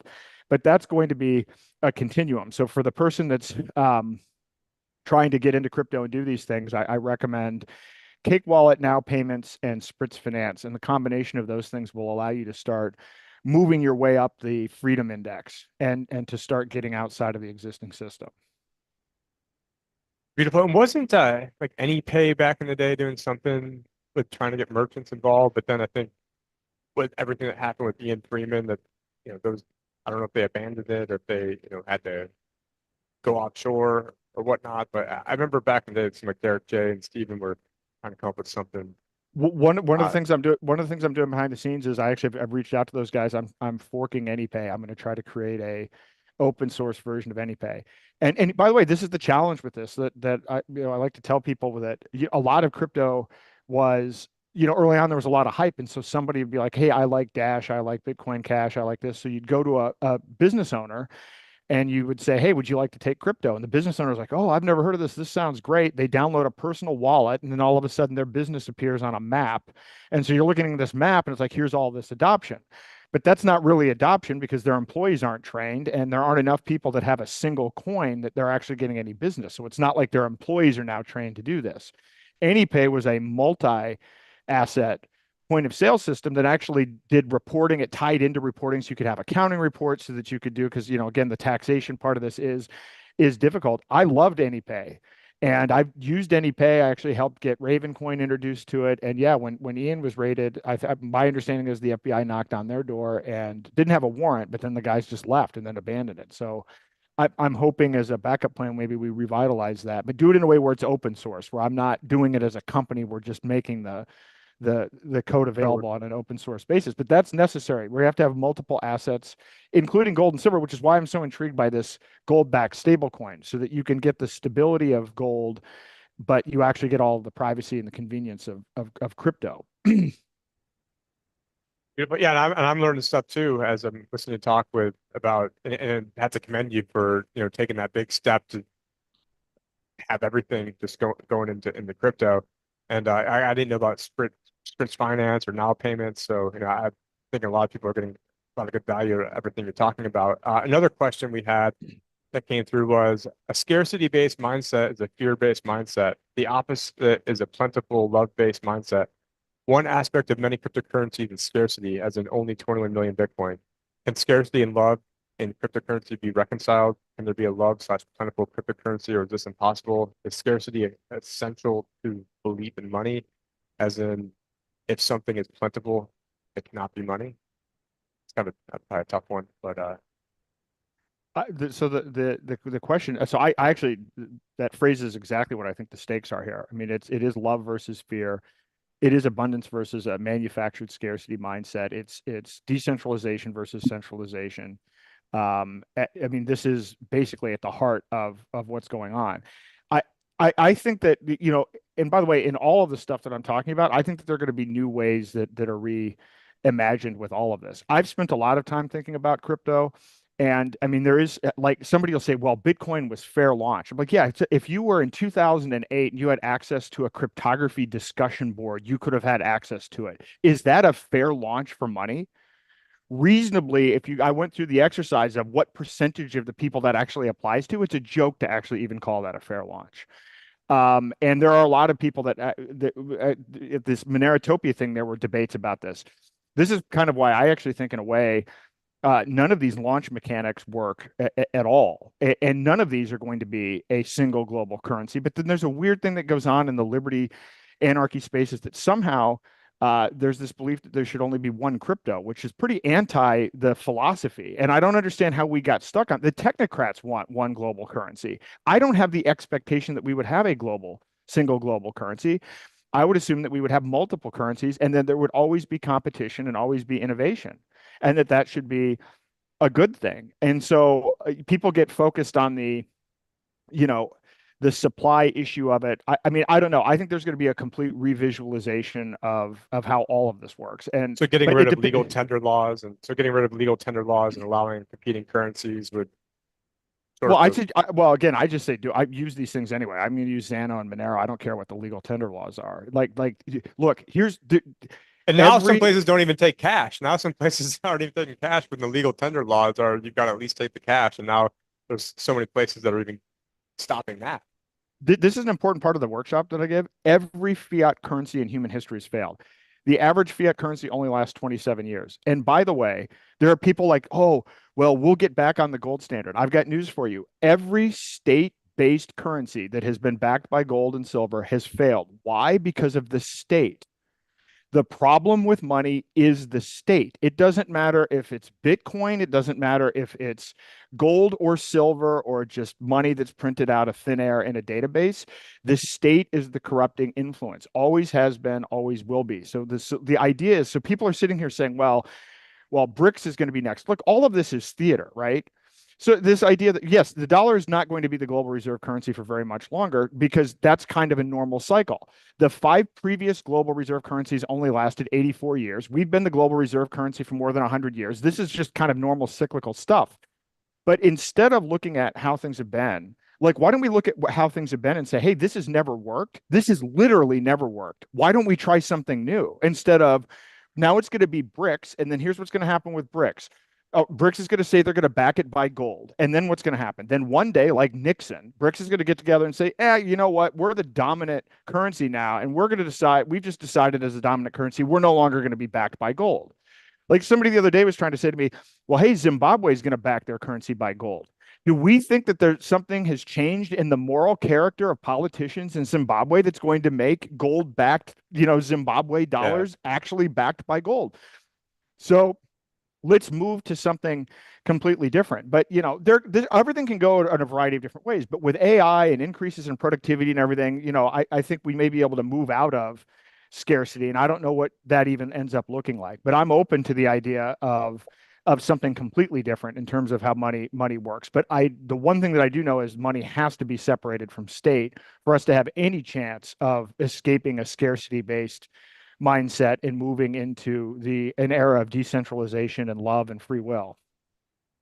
And I think we do need to make an important distinction between money and currency. And I think maybe our audience might know the difference, but money is going to be something that's a tangible, like hard money, physically backed by something. Whereas, the currency is just like a medium of exchange of what people are using. And I think the biggest issue is the fact that what we call money, the currency, since it's backed by debt, you're always going to have more. And I've been using this slide in one of my presentations. But if we were the only 2 people on an island, and I go and create the first ever $100 that's ever been in existence, and I give you a 1-year loan, 3% interest, well, at the end of year 1, you owe me $103. Well, how do you pay me $103 if I only created $100? Well, then you've got to borrow more money and more money and more money, and you can never pay off the system. And I mean, for anyone who hasn't seen it, this Hidden Secrets of Money Part 4 by Mike Maloney, there's a sequence here where it shows you've got, debt on the left, currency on the right. And, when people like Trump's like, oh, we're going to pay off the debt. Well, the money is debt. So you can't pay off the debt because the currency is the debt. And so it's mathematically impossible. Right from day one, it was set up as a giant screw job. And you'd also mentioned Nixon. And I swear we're in a simulation because, Nixon, he was born on 109. You've got Bitcoin when like Hal Finney wrote like the running Bitcoin. So the first day first day that Bitcoin was actually the software client could be downloaded was on January 9th. which is the same day as Nixon's birthday, which was also the same day as Zero Hedge coming out, which is also the amount of years they're trying to give Roger 109. And then Oh, like I've been trying to fight this stuff, and it's my birthday too. So I'm like, this is oh like wow. crazy. I'm like, maybe I was sent here to go and try to fight all this stuff and figure it out. But it's just, and then I'm like, that's just crazy that they've given Roger 109 years, and then Bitcoin software client was released on 109, and same with Nixon, and yeah, Zero Hedge, and actually Zero Hedge and Bitcoin were on the same day, same year. Wow. So I'm like, that's. Like, I remember I found that out in accident. I'm like, holy crap! I'm like, what are the odds that both of these are exact same day, same year? I thought that was pretty crazy. But I as an avid reader of that, I think that it also probably cost me some money because they were pretty anti-Bitcoin in the early, like the first like 7 years that they were around. But yeah, I've been an avid reader, and that's one of the ways that I came across some stuff. But you think there's anything else that you think you want people to know, or things you want to promote? I know you and Dan have been doing different. What's it called? Like, what was the name of your workshop again? Escaping the matrix or exiting the matrix. I'm putting that on hold. I'm redoing it so that I can integrate the point of sale system and everything. And I'm actually focusing between now and in the inauguration on trying to raise visibility on Roger's thing while working on a book and refining the workshop. So we're going to have more workshops starting next year. Although we got speaking I'm going to be in Mexico a couple times, a lot of international stuff. I'll be speaking at Anarchapulco. So I actually need to update my site with the list of all of the speaking stuff that's coming up. But we will be resuming workshops probably in February, and and then eventually I'll make it an online course. I prefer doing it in person. I will tell you, and it's eye-opening too. I had somebody from Cake Wallet show up. Like, so I mean, I like to say that most of crypto has been, 20-year-old dudes developing technology for 20-year-old dudes. When you sit in a room with 100 boomers who are interested in alternative currencies, but you go through the process of setting up a wallet with 100 people at one time, it's an eye-opening experience about how not user friendly this stuff is. And so I'm going to continue to do the in person because it's invaluable. There's nothing better than being there in person in front of somebody, answering their questions, watching what they're doing so that we can make these tools better. And I just say as a general thing, yes, we're fighting the government. The government, they want to shut down what we're doing and everything else, but we're not competing, right? Since I first used Bitcoin in 2012, Venmo, Zelle, Google Pay, Apple Pay, all of these things have been developed, and they're all easier to use than crypto. They're all easier to use than crypto wallets.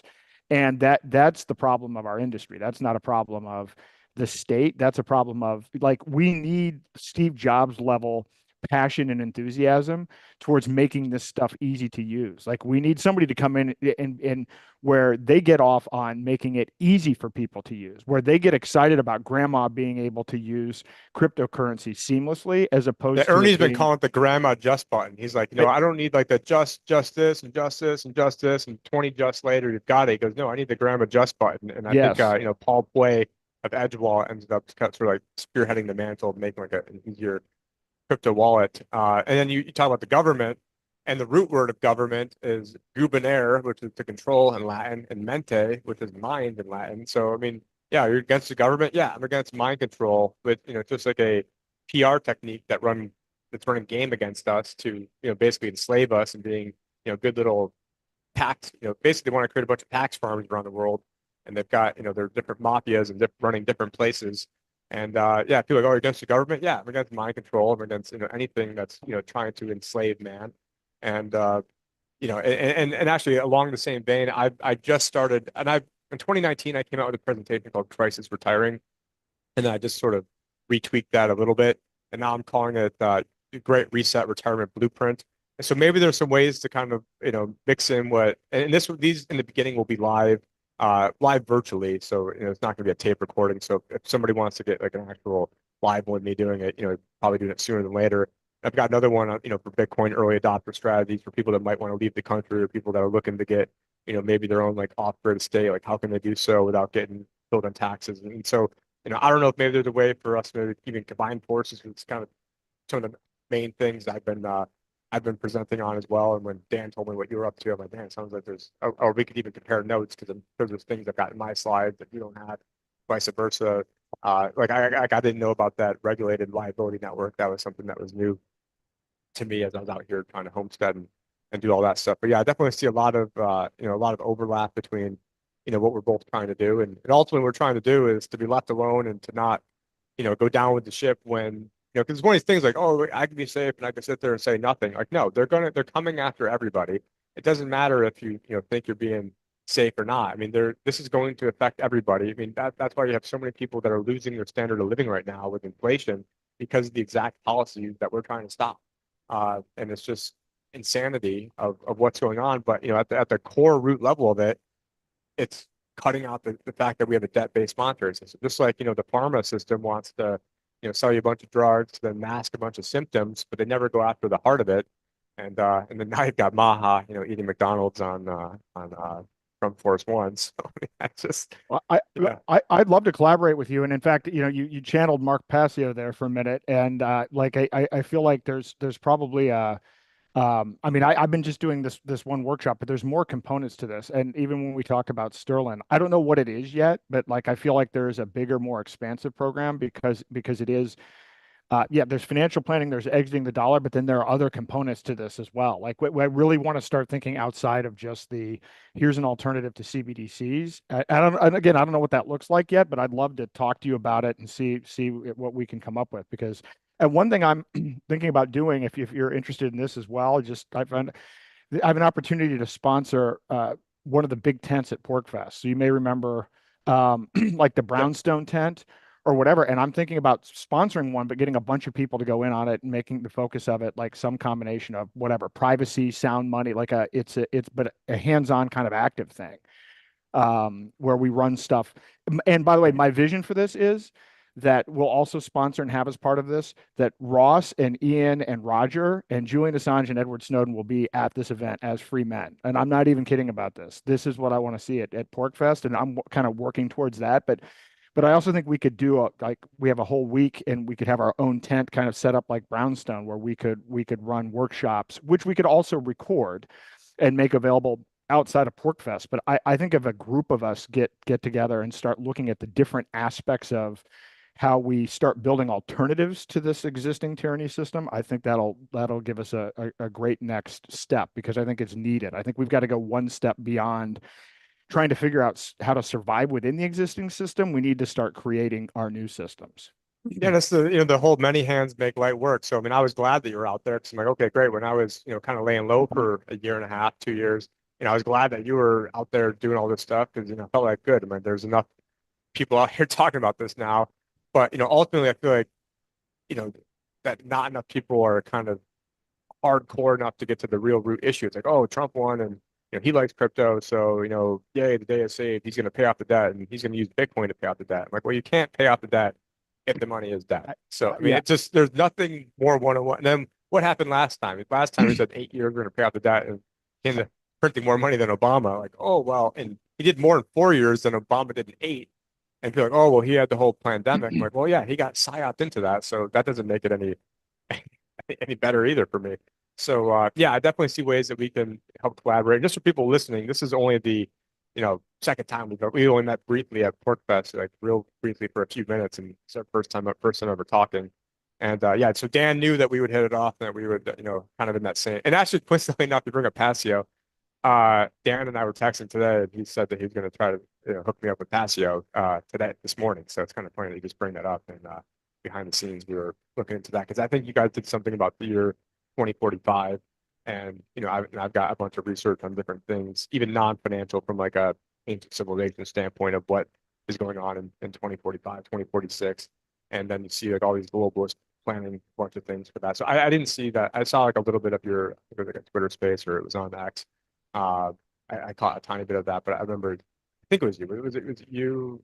Or maybe no, maybe maybe sorry, it might have been Michael Rectenwald No, and it was Passio. it was Was all you? three of us. So Okay. so basically I hosted a thing and it was like let's take an esoteric and exoteric look at Agenda 2030 and Agenda 2045. It's great. I love doing it because it's looking at it from completely different perspectives. And then I've started to dig into Passio stuff. He actually sends he has this ARC hard drive. So I have a 2 terabyte drive with all of his information on it and videos and books and everything else. And I've been kind of going through that. And again, I don't know how all this is going to work yet, but I feel like there's a group of people that are coming together that are very much understanding that this is a kind of this is a spiritual thing that we're fighting here at some level, and that we've got to put together the right components of it. And I don't know what the solution is, but I do think a bunch of us getting together, I think we can figure it out. And it's not politics. It's not voting. We're not going to do it through the Libertarian Party. We're not going to Yeah, do it. vote harder in rigged elections. Yeah.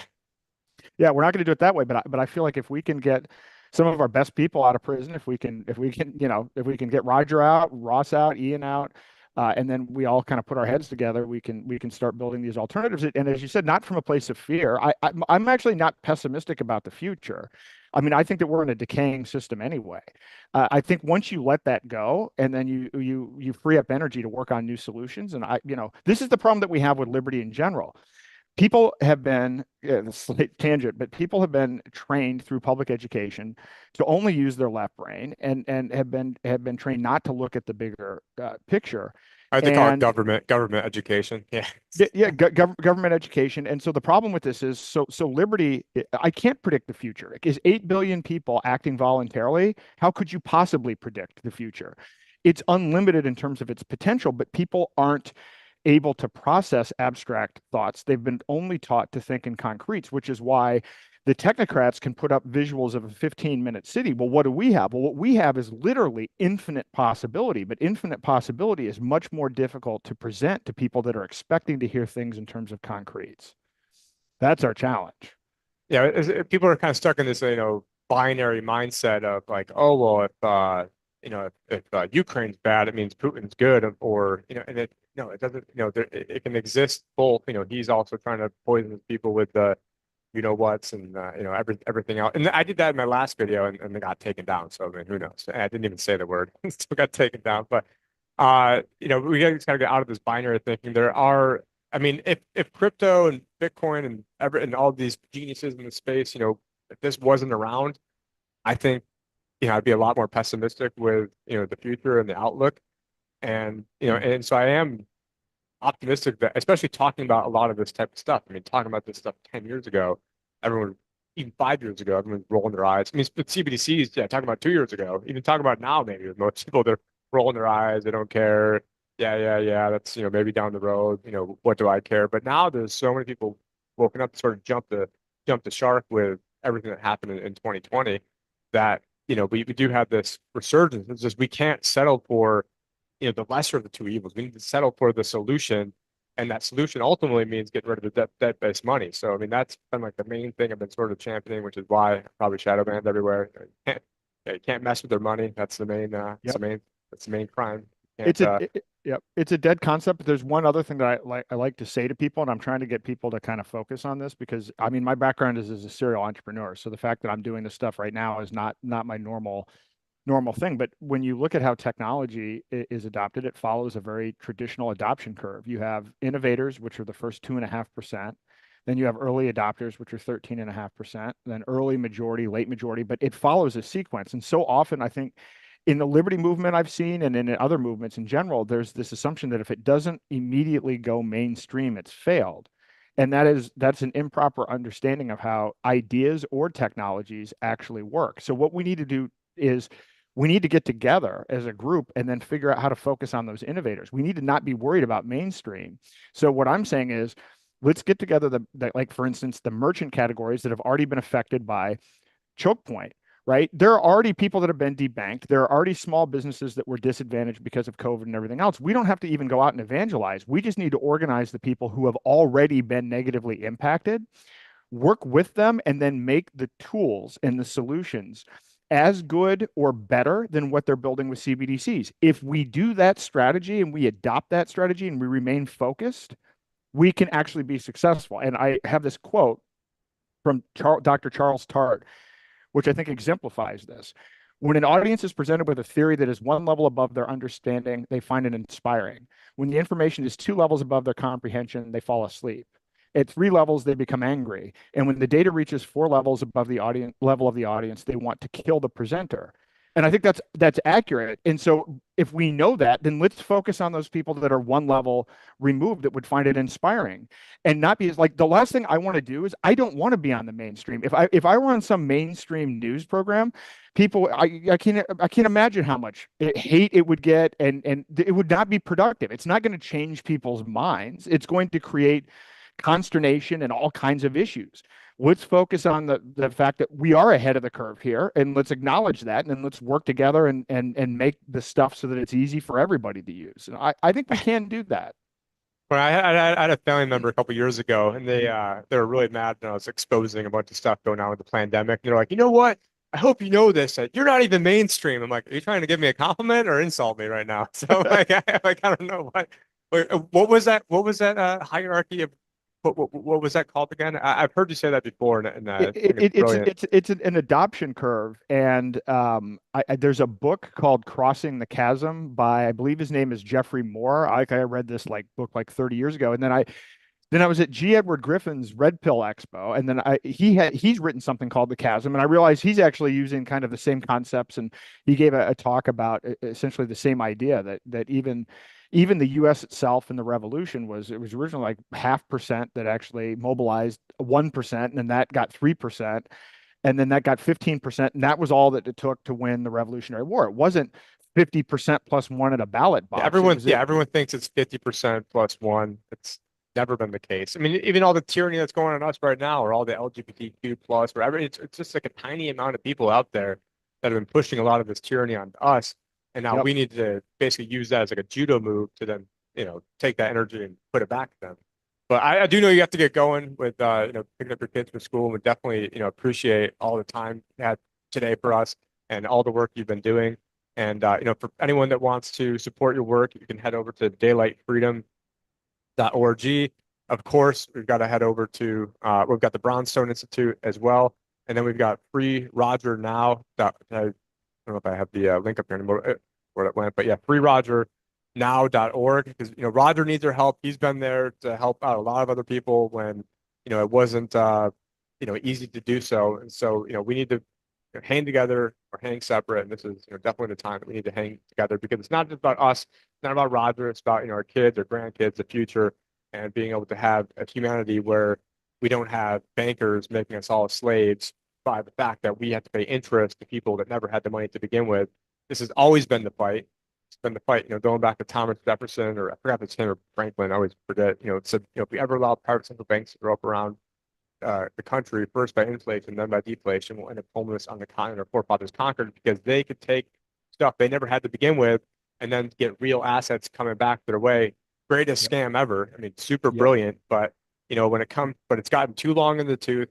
They've they've let it get way out of hand, and this is going down one way or another. And so that's why World War III is trying to get kicked off. That's why a lot of the BS is trying to get going right now, is because they can't blame it on the fact that this was always going to happen. So if there's anything else you want to close with, we do appreciate you coming on here, and I'm sure we'll have to make another collaboration again in the future and figure out ways we can share notes and how to work together to help ultimately free people and free minds, and I guess free currencies.